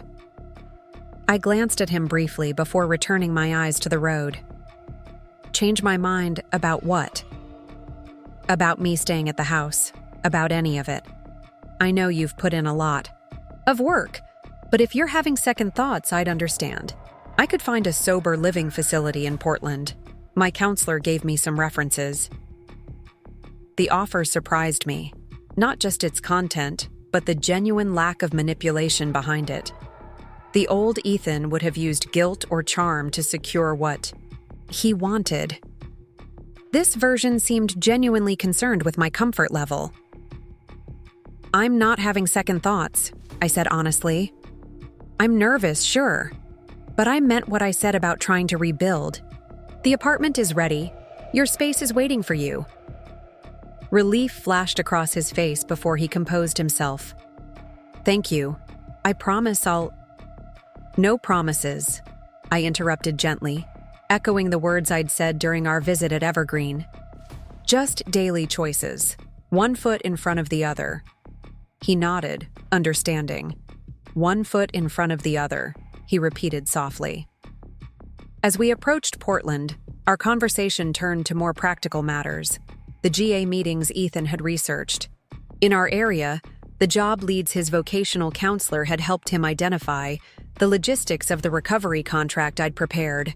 By the time we pulled into the driveway of the family home, some of the initial tension had dissipated, replaced by a cautious focus on the concrete steps ahead. I led him to the side entrance of his apartment, unlocking the door and handing him his own key fob. "This opens only this door," I explained. "Access to the main house will come later, once we've established a routine." If he was disappointed by this limitation, he didn't show it. "Makes sense." I opened the door, standing aside to let him enter first. He stepped in slowly, taking in the space with wide eyes. The fresh paint, new furniture, the kitchenette, stocked with basic necessities. The desk by the window overlooking the side garden. "Live," he breathed, turning in a slow circle. "This is incredible. You did all this?" "I designed it," I said, watching his reaction carefully. Miguel and his team did the actual construction. Ethan moved through the rooms, examining details, trailing his fingers over surfaces as if to confirm they were real. When he reached the bedroom and saw the woodworking books arranged on the shelf above the desk, he stopped. "You remembered?" Dad had tried to teach both of us woodworking as teenagers. I'd appreciated the craftsmanship, but never developed the passion for it. Ethan, surprisingly, had shown natural talent, creating increasingly complex pieces until his gambling addiction had consumed all other interests. "I thought it might be something you'd want to reconnect with," I said. "The garage has been converted to a workshop. Not accessible yet, but eventually, if things go well." He nodded, understanding both the opportunity and the contingency. "Thank you for thinking of that, for thinking of everything." I gave him time to settle in, returning to the main house to prepare a simple dinner we could share in his apartment. A housewarming of sorts, though I was careful not to call it that. Too celebratory, too presumptuous for this tentative new beginning. Over pasta with Dad's recipe for bolognese sauce, we established the rhythms of our new arrangement. Ethan would attend daily GA meetings for the first 90 days, just as he'd attended daily therapy at Evergreen. He'd check in with me each evening, submit to random drug and alcohol testing as required by the recovery contract, and begin job searching immediately. "I've been thinking about that," he said, twirling pasta thoughtfully. "The job search. I know I need to start contributing, paying you back." "There's time," I assured him. "Focus on your recovery first. Get solid footing." He shook his head. "Recovery isn't separate from the rest of life. That's what they hammered into us at Evergreen. It has to be integrated, or it doesn't stick. Besides," he added with a self-deprecating smile, "idle hands, and all that." I couldn't argue with his logic. "What kind of work are you thinking about?" "Something with structure, regular hours, clear expectations, maybe construction?" I was talking to my vocational counselor about apprenticeship programs. The idea had merit. Physical work, skill development, tangible results at the end of each day. I could ask Miguel if his company is hiring. They do good work, and he knows your situation, broadly speaking. Ethan considered this. "That would be great, actually, but only if it wouldn't be awkward for you." "I'll call him tomorrow," I promised. After dinner, I left Ethan to organize his few belongings, returning to the main house with mixed emotions. The evening had gone as well as I could have hoped. Better, even. Yet a lingering caution tempered my optimism. Early recovery was often marked by what addiction specialists called the pink cloud syndrome, a period of euphoria and confidence that could dissipate when confronted with real-world challenges. I needed to maintain perspective. This was just day one. The first week established our new normal. Ethan attended morning GA meetings, spent afternoons on job applications or meeting with his outpatient counselor, and checked in with me each evening. Miguel had indeed had an opening for a general laborer, and after a frank discussion about Ethan's history and recovery status, had agreed to give him a chance, starting the following Monday. On Sunday evening, I invited Ethan into the main house for dinner for the first time. A small milestone, but significant nonetheless. As he stepped across the threshold, I watched him carefully, curious how he would react to the changes I'd made, to our childhood home. "It's different," he said, looking around the completely redesigned living room. But in a good way. Less like a museum, more like a home people actually live in. It was an apt description. Dad, for all his talents as a furniture designer, had maintained the house in a somewhat formal style, more showcase than sanctuary. I'd deliberately chosen a warmer aesthetic, comfortable seating, natural materials, plants bringing life to previously static spaces. That was the goal, I acknowledged. Less perfect, more livable. Ethan followed me to the kitchen, where I'd prepared a more elaborate meal than our previous dinners. Grilled salmon, roasted vegetables, crusty bread from the bakery down the street. "Can I help?" he offered, hovering hesitantly at the island where Mom had once stationed us as her kitchen assistants. "You can make the salad," I suggested, pointing to ingredients laid out on the cutting board. We worked in companionable silence. For a few minutes, the only sounds the sizzle of the salmon and the rhythmic chopping of Ethan's knife against the board. It felt strangely normal, as if we were slipping into roles from before everything went wrong. Brother and sister preparing a meal together. No dark undercurrents, no suspicion. I went back to the spot where we scattered Mom's ashes, Ethan said suddenly, not looking up from his task. During my second month at Evergreen, they have this thing called making peace with the past, where you visit significant places when you're ready. I paused in stirring the vegetables, surprised by this revelation. Hurricane Ridge? Mom had loved the Olympic Mountains, particularly that spectacular viewpoint overlooking the range and the Strait of Juan de Fuca beyond. We'd honored her wishes after cancer finally took her, the four of us hiking to her favorite spot on a rare clear day to release her ashes to the wind. Ethan nodded. "My counselor drove me. We had to get special permission. I hadn't been back there since that day." "What was it like?" I asked softly. "Hard. Really hard." His hands stilled on the cutting board. I talked to her, out loud, like she could hear me. Told her everything. All the ways I'd messed up, all the things I regretted. How I'd wasted what she left me, how I'd disappointed Dad, hurt you. The raw emotion in his voice made my chest tighten. "Ethan." "No, it's okay. It was good, actually. Necessary."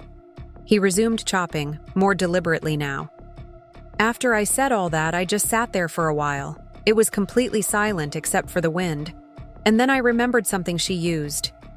To say, when we'd mess up as kids? "Tomorrow is always fresh, with no mistakes in it," I quoted softly. He looked up, meeting my eyes. "Yeah, exactly." And it hit me that she wouldn't want me to just sit there drowning in guilt forever. She'd want me to make tomorrow better, to fix what I could and accept what I couldn't. It was the most genuine, self-aware thing I'd ever heard from my brother. For the first time, I allowed myself to believe that perhaps his recovery wasn't just a performance to secure housing or avoid legal consequences.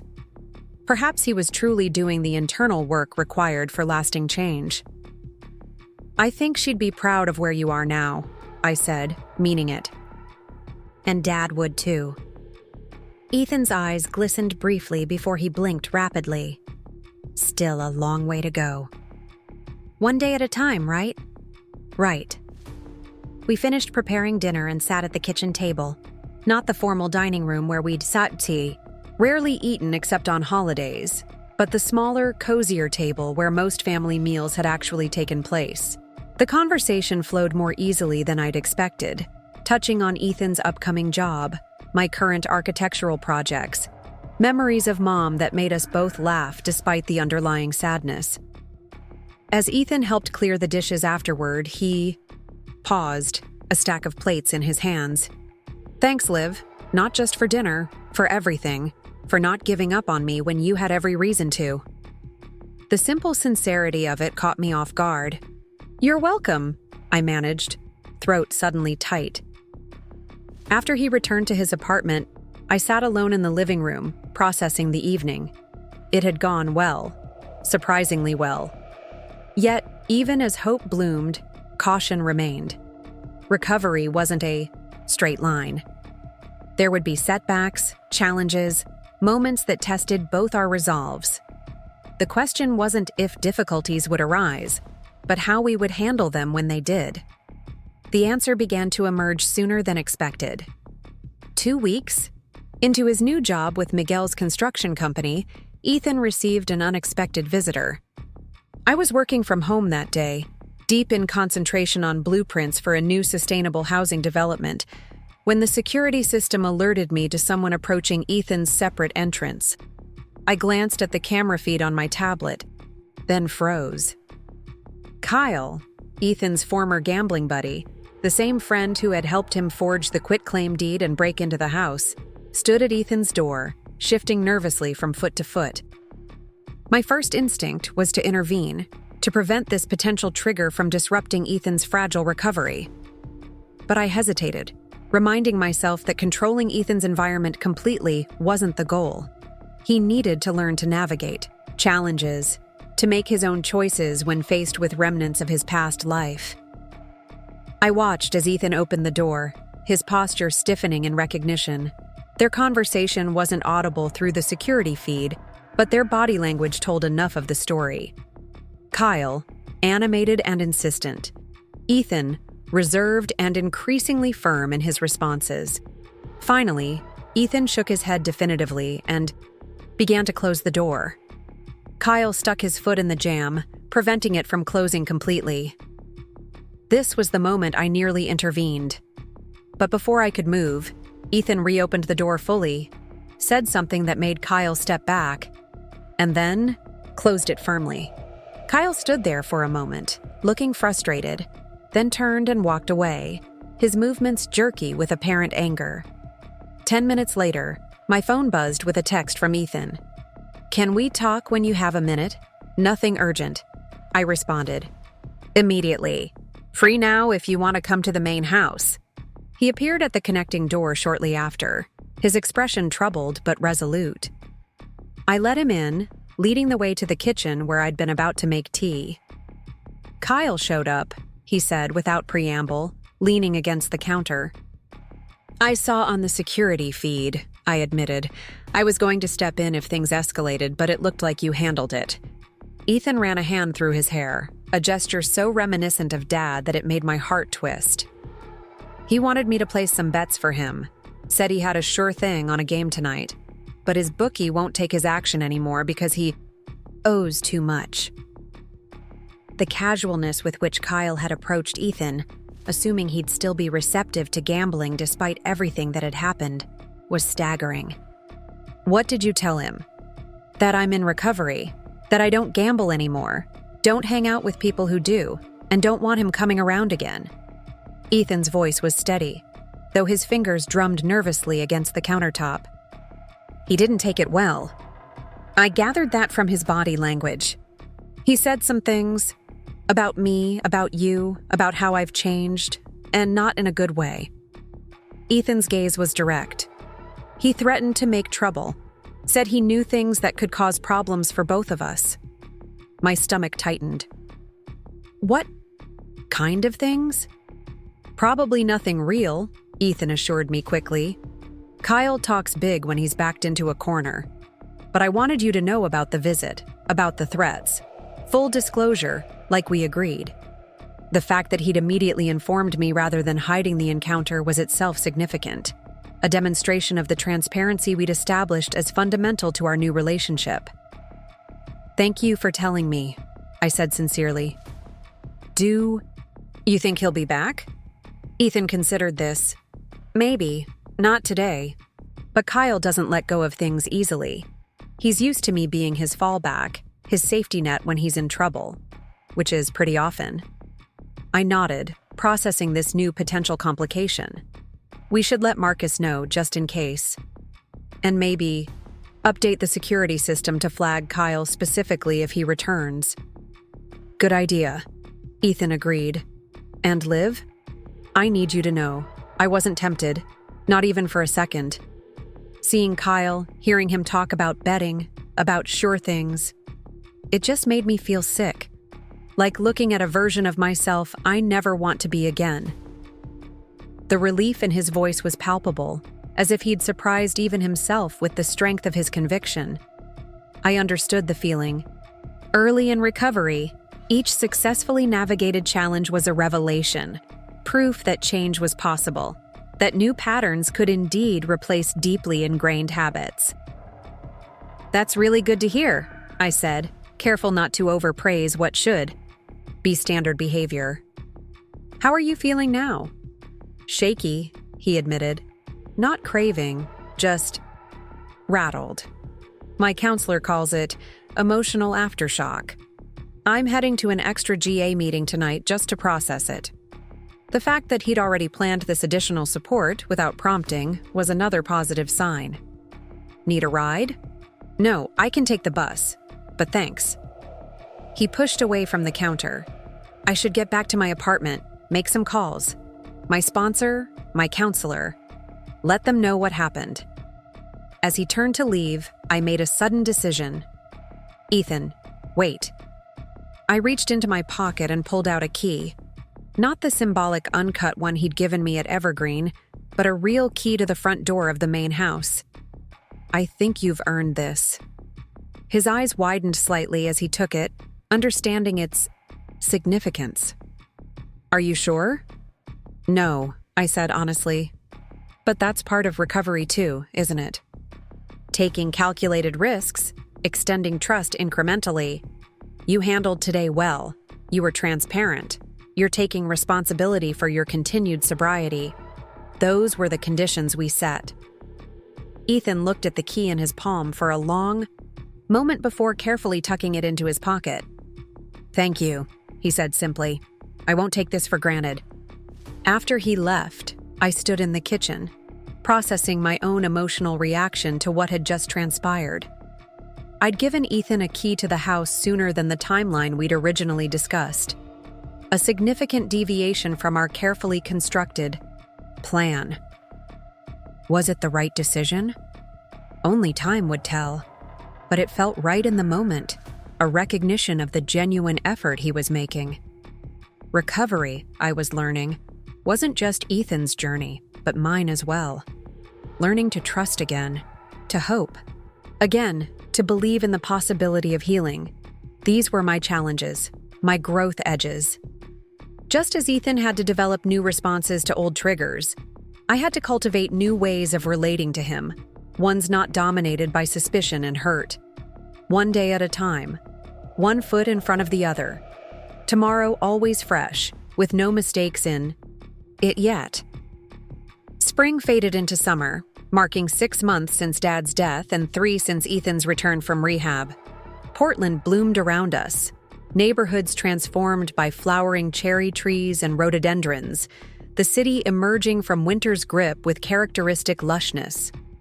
Our lives, too, were slowly transforming, establishing new patterns, new ways of relating to each other and to the world. Ethan had maintained his sobriety, attending GA meetings religiously and continuing with outpatient therapy. His work with Miguel's construction company had evolved from general labor to more specialized carpentry as his natural aptitude for woodworking resurfaced. The money wasn't substantial, but it was honest work that seemed to ground him, providing structure and tangible accomplishment at the end of each day. I'd adjusted to the new normal as well, balancing my architectural practice with the ongoing process of settling Dad's affairs. The inheritance money I'd used to pay off Maroney still nagged at me sometimes, a significant portion of Dad's legacy, diverted to clean up Ethan's mess, but I tried to focus on what remained rather than what was lost. The house transformation was complete. The business was stable under the management team Dad had established, and most importantly, Ethan was making genuine progress. We'd fallen into comfortable routines.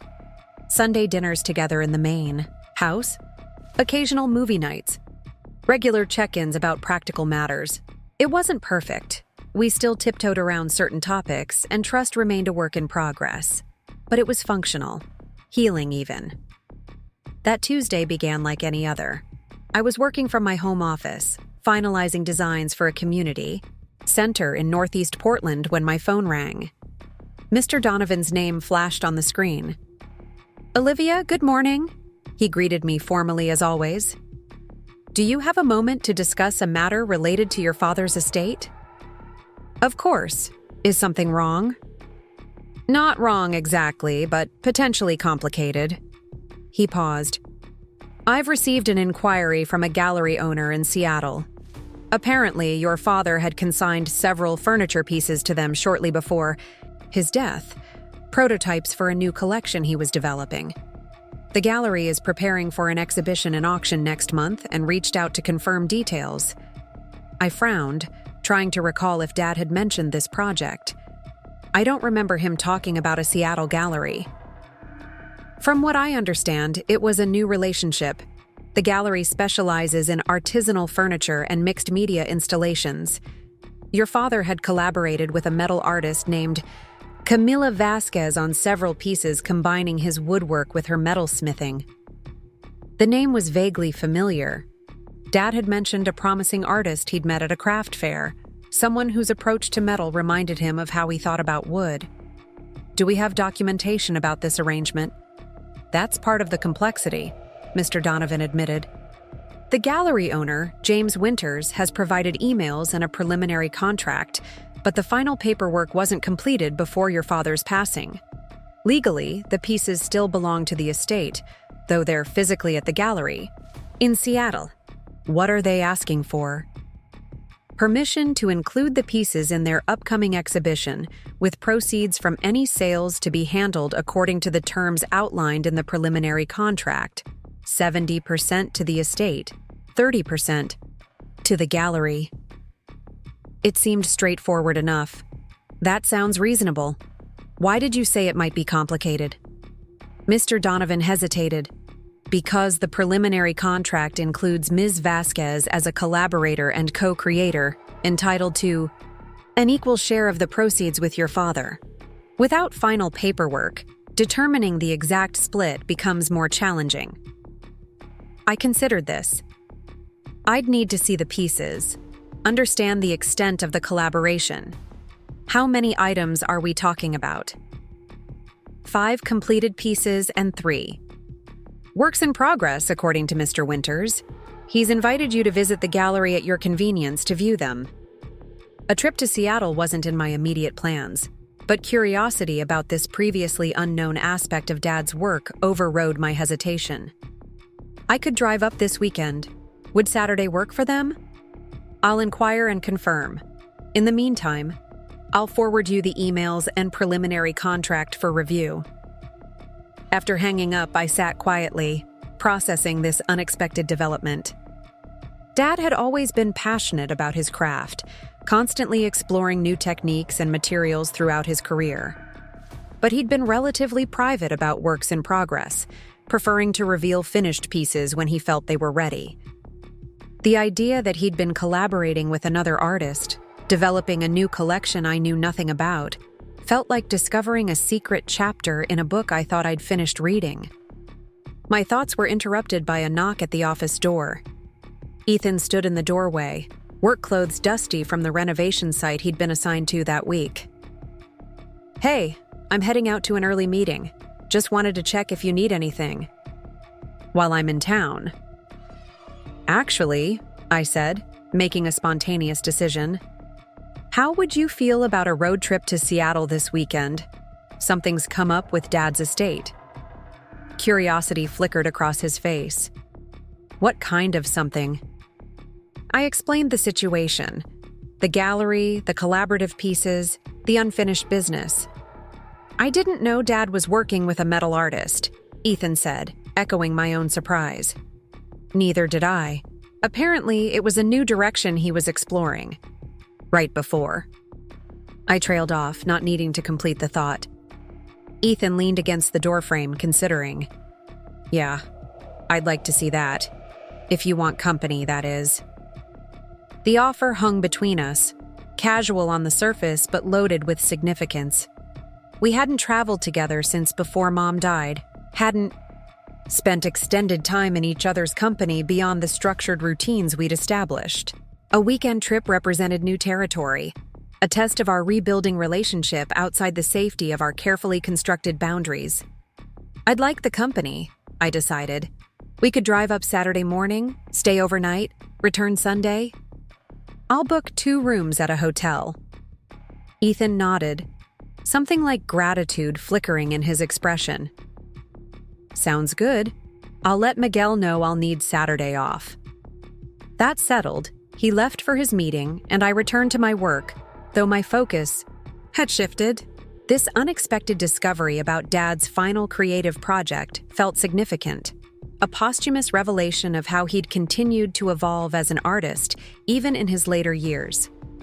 I found myself looking forward to the weekend with a mixture of anticipation and reverence, eager to witness this last expression of his craft. Saturday morning dawned clear and warm, perfect weather for the 3-hour drive north to Seattle. Ethan arrived at my door promptly at 8, carrying a small overnight bag and a thermos of coffee he'd prepared in his apartment. "Road trip fuel," he said, handing me a travel mug as I locked the front door. "Still take it with just a splash of cream?" The fact that he remembered such a small detail surprised me. "Perfect, thanks." The drive passed more comfortably than I'd anticipated. We listened to a true crime podcast for the first hour, then fell into easy conversation about safer topics. Ethan's growing interest in specialized woodworking techniques, my current architectural projects, movies we'd both watched recently. We carefully avoided more charged subjects: Dad's will, Ethan's gambling debts, the rocky path that had led us to this point, maintaining the delicate balance we'd established over recent months. Seattle welcomed us with its distinctive skyline set against the backdrop of Puget Sound and the Olympic Mountains beyond. Following the GPS, I navigated through downtown toward the Belltown neighborhood where Winter's Gallery was located. The gallery occupied the ground floor of a renovated industrial building, its large windows showcasing contemporary artworks against exposed brick walls. As we entered, a slender man with steel-rimmed glasses and an impeccable charcoal suit approached. "Ms. Chen?" he inquired, extending his hand. "James Winters. Thank you for making the trip. And this is..." "My brother, Ethan Chen," I introduced, watching carefully for any reaction. Given Ethan's history with Dad's possessions, I was sensitive to how others might receive his presence. If Winters had any reservations, he hid them well. "A pleasure to meet you both. Your father spoke very highly of his children during our discussions." He gestured toward the back of the gallery. "The collection is displayed in our special exhibition space. Please follow me." He led us through the main gallery area, past sculptures and paintings that ranged from abstract to representational, all with a contemporary aesthetic that felt both challenging and accessible. At the rear of the space, a set of double doors opened into a smaller room dedicated entirely to furniture pieces, unlike anything I'd seen from Chen Family Furnishings before. Dad had always created beautiful, functional pieces with classic lines and meticulous craftsmanship. These works maintained his signature attention to detail, but pushed into more sculptural, almost avant-garde territory. A dining table featured a solid walnut top that appeared to flow like liquid off one edge, transitioning into a cascade of delicate metal work that formed the base. A cabinet combined traditional joinery with metal panels etched with abstract patterns that echoed the wood grain. A freestanding screen alternated wooden slats with metal ones, creating a play of light and shadow when placed near a window. "These are..." I began, then faltered, overcome with emotion. Seeing Dad's work, his final creative expression, hit me harder than I'd expected. "Extraordinary," Ethan finished for me, his voice hushed with similar awe. He approached the dining table, circling it slowly, examining the transition from wood to metal with a craftsman's eye. The integration is seamless. I can see Dad's hand in the wood elements, but the way they interact with the metal components... "That would be Camilla's contribution," a voice said from the doorway. We turned to see a woman in her early 40s, with shoulder-length dark hair streaked with silver and piercing eyes that assessed us frankly. "Your father was a master woodworker, but he wasn't afraid to let the metal have equal voice in the conversation between materials." "Ms. Vasquez," Winters said with a nod, "I'm glad you could join us. May I introduce Olivia and Ethan Chen, Richard's children?" Camilla approached, her handshake firm. "Your father spoke of you often. I'm sorry for your loss. Richard was a true artist, a genuine collaborator." "Thank you," I said, studying her with undisguised curiosity. Dad hadn't mentioned her in our regular conversations, yet clearly they'd developed a significant creative partnership. "These pieces are remarkable. How did the collaboration begin?" Camilla smiled, warming slightly. "At the Pacific Northwest craft exhibition last fall. My booth was across from his. I admired his woodwork. He was intrigued by my metalsmithing. We started talking about the dialogue between natural and forged materials, organic versus geometric forms. One conversation led to another, and eventually to this." She gestured at the collection surrounding us. "Dad didn't mention he was working on a new direction," Ethan said, a hint of hurt in his voice. Something flickered across Camilla's face, understanding, perhaps, or sympathy. "He was private about it at first. Said he wanted to be sure the collaboration had legs before making any announcements. Artists can be superstitious that way, worried about discussing unfinished work." It was a generous interpretation, though. I suspected the truth might be more complicated. Dad and Ethan's relationship had been strained long before this collaboration began. Communication between them reduced to necessities rather than the sharing of passions or creative endeavors. "The exhibition is scheduled to open in 3 weeks," Winters interjected smoothly. "We've already had significant interest based on preview images shared with select clients. Richard Chen's name carries weight in the collectible furniture world, and Camilla's reputation in the metal arts community is substantial. The collaboration has generated considerable buzz. The business aspects could wait. Right now, I wanted to understand these pieces, to connect with this final chapter of Dad's creative life. Could you tell us about each work? The concept behind it, Dad's involvement, the process?" For the next hour, Camilla guided us through the collection, explaining the inspiration and technical challenges of each piece. Her passion was evident, her respect for Dad's craftsmanship clear in every description.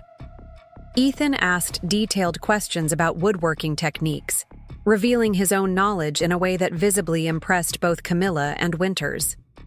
As we examined the final piece, a chair that seemed to defy gravity, wood and metal elements balancing each other in seemingly impossible ways, Camilla touched my arm lightly.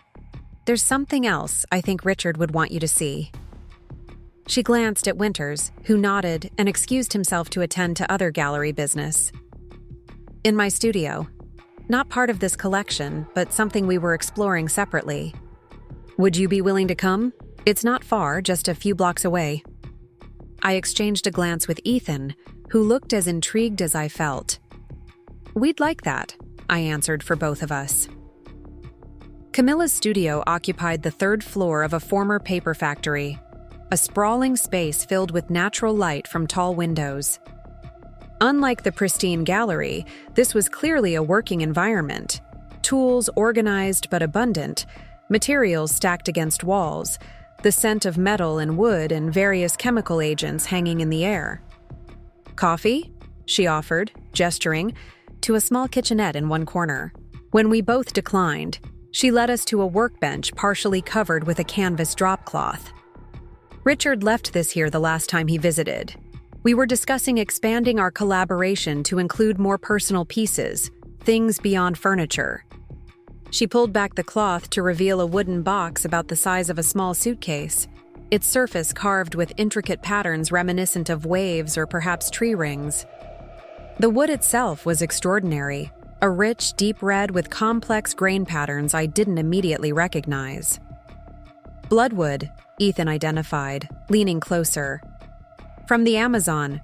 Difficult to work with, prone to splitting if you don't understand its properties." His fingers hovered over the surface without touching, tracing the flowing lines of the carving.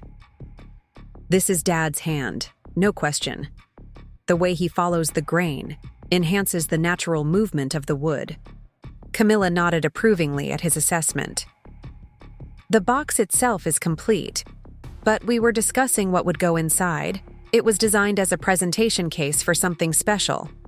She hesitated, then added, Richard mentioned it might be a gift for family. Did he say what kind of gift? I asked, feeling a strange mixture of emotions, curiosity, sadness that we'd never know for certain, a touch of melancholy that Dad had shared these plans with a relative stranger rather than with us. No specifics. Just that it related to your family history, something he wanted preserved and passed down. Camilla touched the box gently. He paid for the materials and my design consultation, so technically it belongs to his estate. To you two. I've been keeping it safe, waiting for the right moment to make contact. Ethan looked at me, a question in his eyes. I nodded slightly, and he carefully lifted the box, testing its weight. May I? He asked Camilla, gesturing to the clasp. Of course. It's yours. Ethan opened the lid to reveal an interior lined with deep blue velvet, custom fitted with compartments of varying sizes. The craftsmanship was exquisite, the attention to detail unmistakably Dad's work. But the compartments were empty, waiting for contents that would now never be specified by their creator. It's beautiful, I said softly, running my fingers along the velvet lining. Thank you for keeping it safe, for showing us. You should have it, Camilla said decisively. Whatever Richard intended to place inside, the box itself is a masterpiece. It should be with his family. We thanked her, and after further discussion about the upcoming exhibition and the financial arrangements, left with the box carefully wrapped in bubble wrap and placed in a sturdy carrier.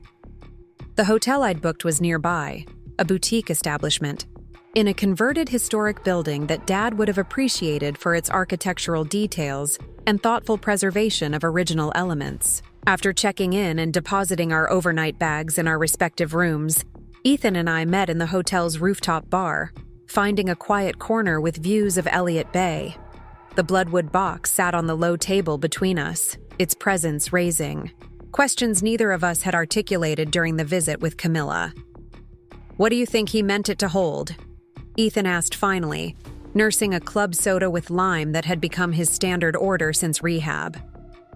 I sipped my glass of Pinot Noir, considering. Family history, she said. Maybe photographs? Documents? Mom's jewelry that wasn't sold? The reference to the jewelry Ethan had pawned during his desperate phase hung between us momentarily, but neither of us lingered on it. We'd established an unspoken agreement to acknowledge past mistakes without allowing them to dominate our present interactions. Whatever it was, he clearly put a lot of thought into it, Ethan observed, tracing the carved patterns on the box's surface. This is some of his finest work. That bloodwood. It's expensive, difficult to source ethically, and the carving technique requires incredible patience. I studied my brother's face as he examined the box, noticing how his expression mirrored Dad's when assessing a piece of fine woodworking, the same intensity, the same appreciation for craft that transcended mere functionality.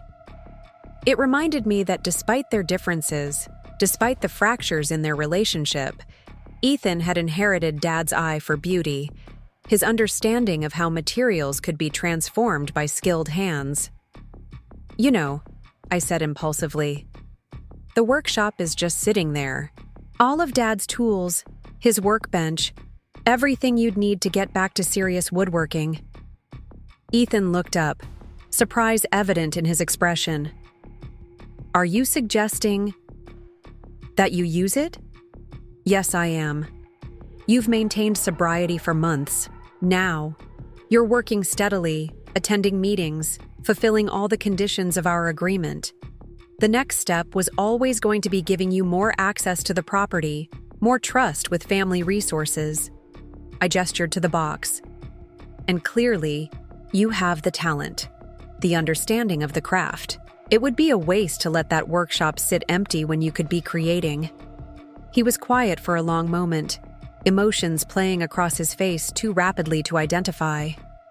"That's Dad's sacred space," he said finally. "The heart of everything he built, literally and figuratively. Are you sure you want me in there? After everything?" The question was fair.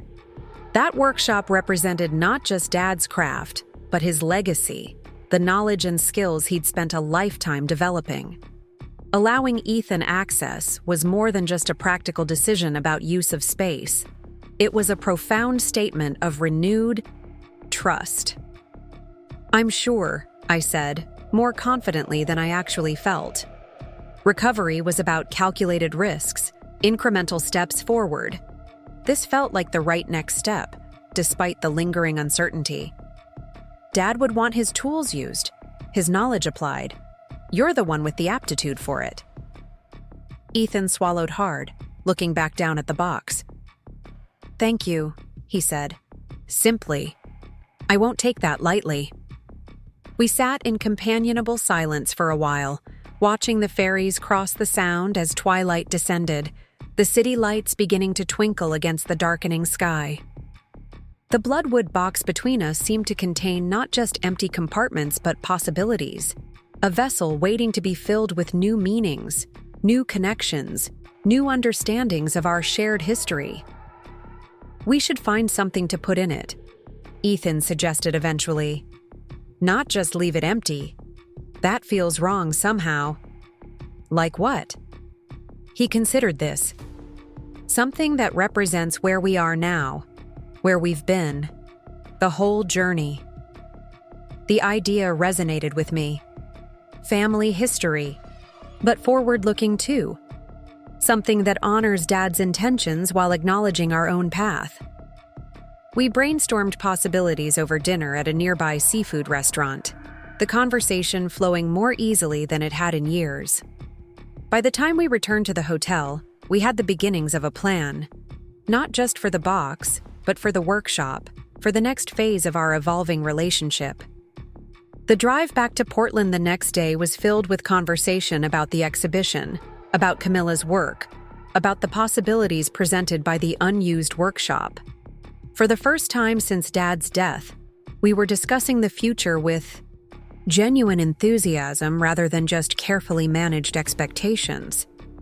As we crossed the Columbia River, returning to Oregon, Ethan turned to me with uncharacteristic hesitation. "There's something I've been wanting to tell you." It felt right to wait until we were heading home. The phrasing made me nervous, echoes of past confessions that had never led anywhere good. "What is it?" "I found someone, a therapist who specializes in family financial dynamics. I've been seeing her separately from my addiction counselor, working specifically on my relationship with money, with privilege, with the entitlement that fueled a lot of my worst decisions." He paused, gauging my reaction. "It's not part of the recovery contract, just something I felt I needed to do on my own." The revelation surprised me, not just the action itself, but the fact that he'd undertaken it independently without obligation or external pressure. "That's really proactive, Ethan. How long have you been seeing her?" "About 2 months, once a week. It's challenging work, forcing me to examine some ugly truths about myself. But it's helping me understand patterns I need to break if I want a healthy relationship with money going forward." I took my eyes off the road briefly to study his profile.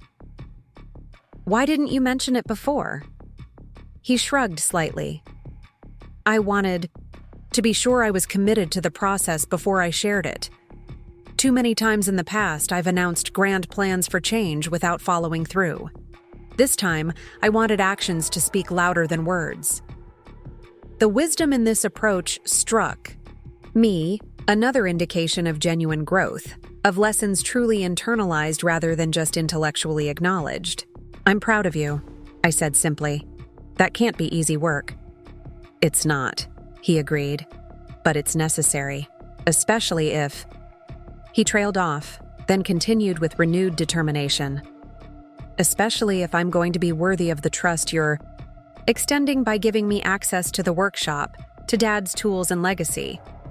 The phrasing, worthy of trust, rather than entitled to trust, reflected precisely the shift in thinking I'd been hoping to see.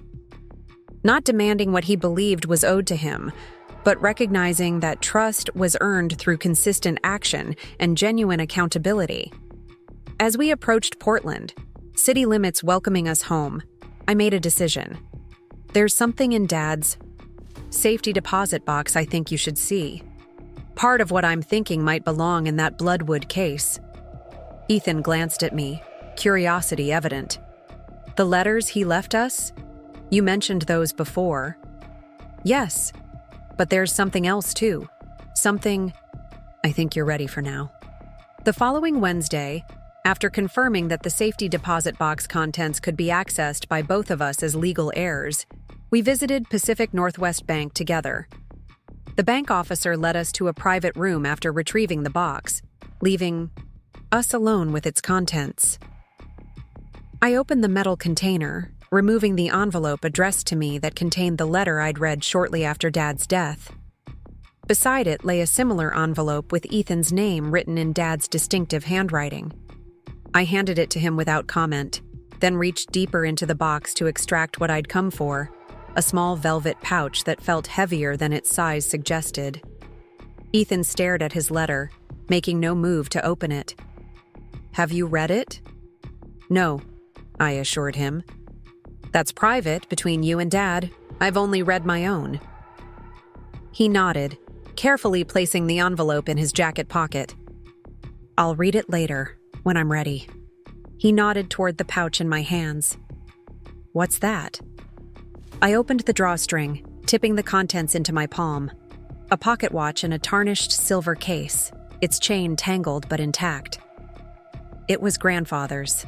Dad mentioned it in my letter, said he wanted us both to share in the family heirlooms, to remember our history. Ethan reached out hesitantly, and I placed the watch in his palm. He examined it carefully, finding the small latch that opened, the case to reveal the watch face, yellowed with age but still elegant. The hands frozen at 3:17, the time of our grandfather's death preserved for posterity. I barely remember him, Ethan admitted, closing the case gently.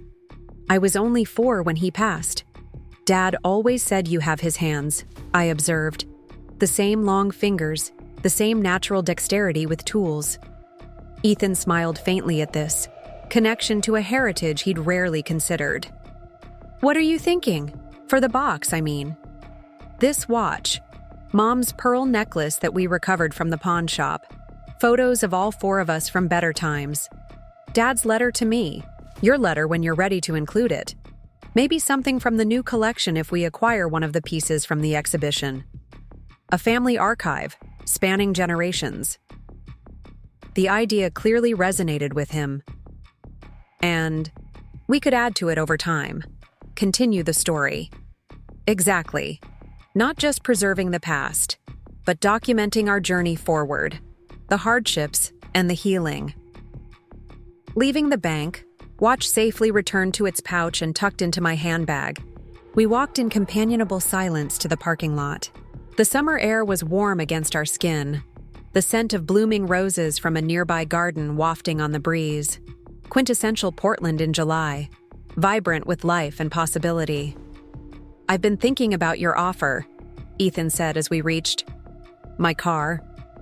About the workshop. And I'd like to start slowly, maybe restore some of Dad's unfinished pieces first, before attempting anything original. Learn from his work before presuming to create my own. The humility in this approach impressed me. The old Ethan would have rushed in, confident in abilities he hadn't earned, impatient for results without respecting the process. This measured, thoughtful approach suggested a genuine evolution in his character.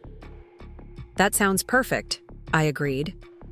We could set up a schedule, times when I'd be home while you're working there, until we're both comfortable with independent access. He nodded, accepting these reasonable boundaries without argument. And Liv? Thank you. Not just for the workshop access, but for everything. For giving me a chance when no one would have blamed you for walking away. For seeing something in me worth saving when I couldn't see it myself. The simple sincerity of his gratitude moved me more than any elaborate apology could have. You did the hard work, Ethan. I just created space for it to happen. Still, not everyone would have made that choice after what I did. It was true. Many people would have cut ties completely, prioritizing self-protection over the messy, uncertain work of rebuilding broken trust. There had been moments when I'd questioned my own decision, wondered if I was being naive or setting myself up for further disappointment. But standing there in the summer sunshine, I felt a certainty that had been absent for so long. Not that everything would be perfect going forward, not that there wouldn't be challenges or setbacks, but that the foundation we were rebuilding was solid enough to withstand them. The Bloodwood box waited at home, its empty compartments ready to receive the artifacts of our shared history. Broken and mended, lost and found, a legacy not just inherited, but actively shaped by our choices. Like the house we now shared, like the relationship we were carefully reconstructing, it was a vessel for possibility. A container for what had been, what was now, and what might yet be. Ready to go home? I asked, unlocking the car. Ethan nodded, a genuine smile transforming his face. More than ready. As we drove back to the house that had witnessed both our deepest wounds and our tentative healing, I felt something settle inside me. Not completion, but continuation. The story Dad had begun wasn't ending with his death. It was evolving. Through us. Through our struggles and reconciliations. Through each step of the difficult journey back to trusting each other. My brother had stolen my inheritance, had betrayed my trust, had caused pain that once seemed irrevocable. But he hadn't. Stolen what ultimately mattered most, the capacity for change, for growth, for finding our way back to family. Not the family we once were, but the family we were becoming, scarred but stronger, separate but connected. Guardians of a legacy that extended far beyond money or possessions to the very essence of what it meant to be Chen's. Up next, you've got 2 more standout stories right on your screen. If this one hit the mark, you won't want to pass these up. Just click and check them out.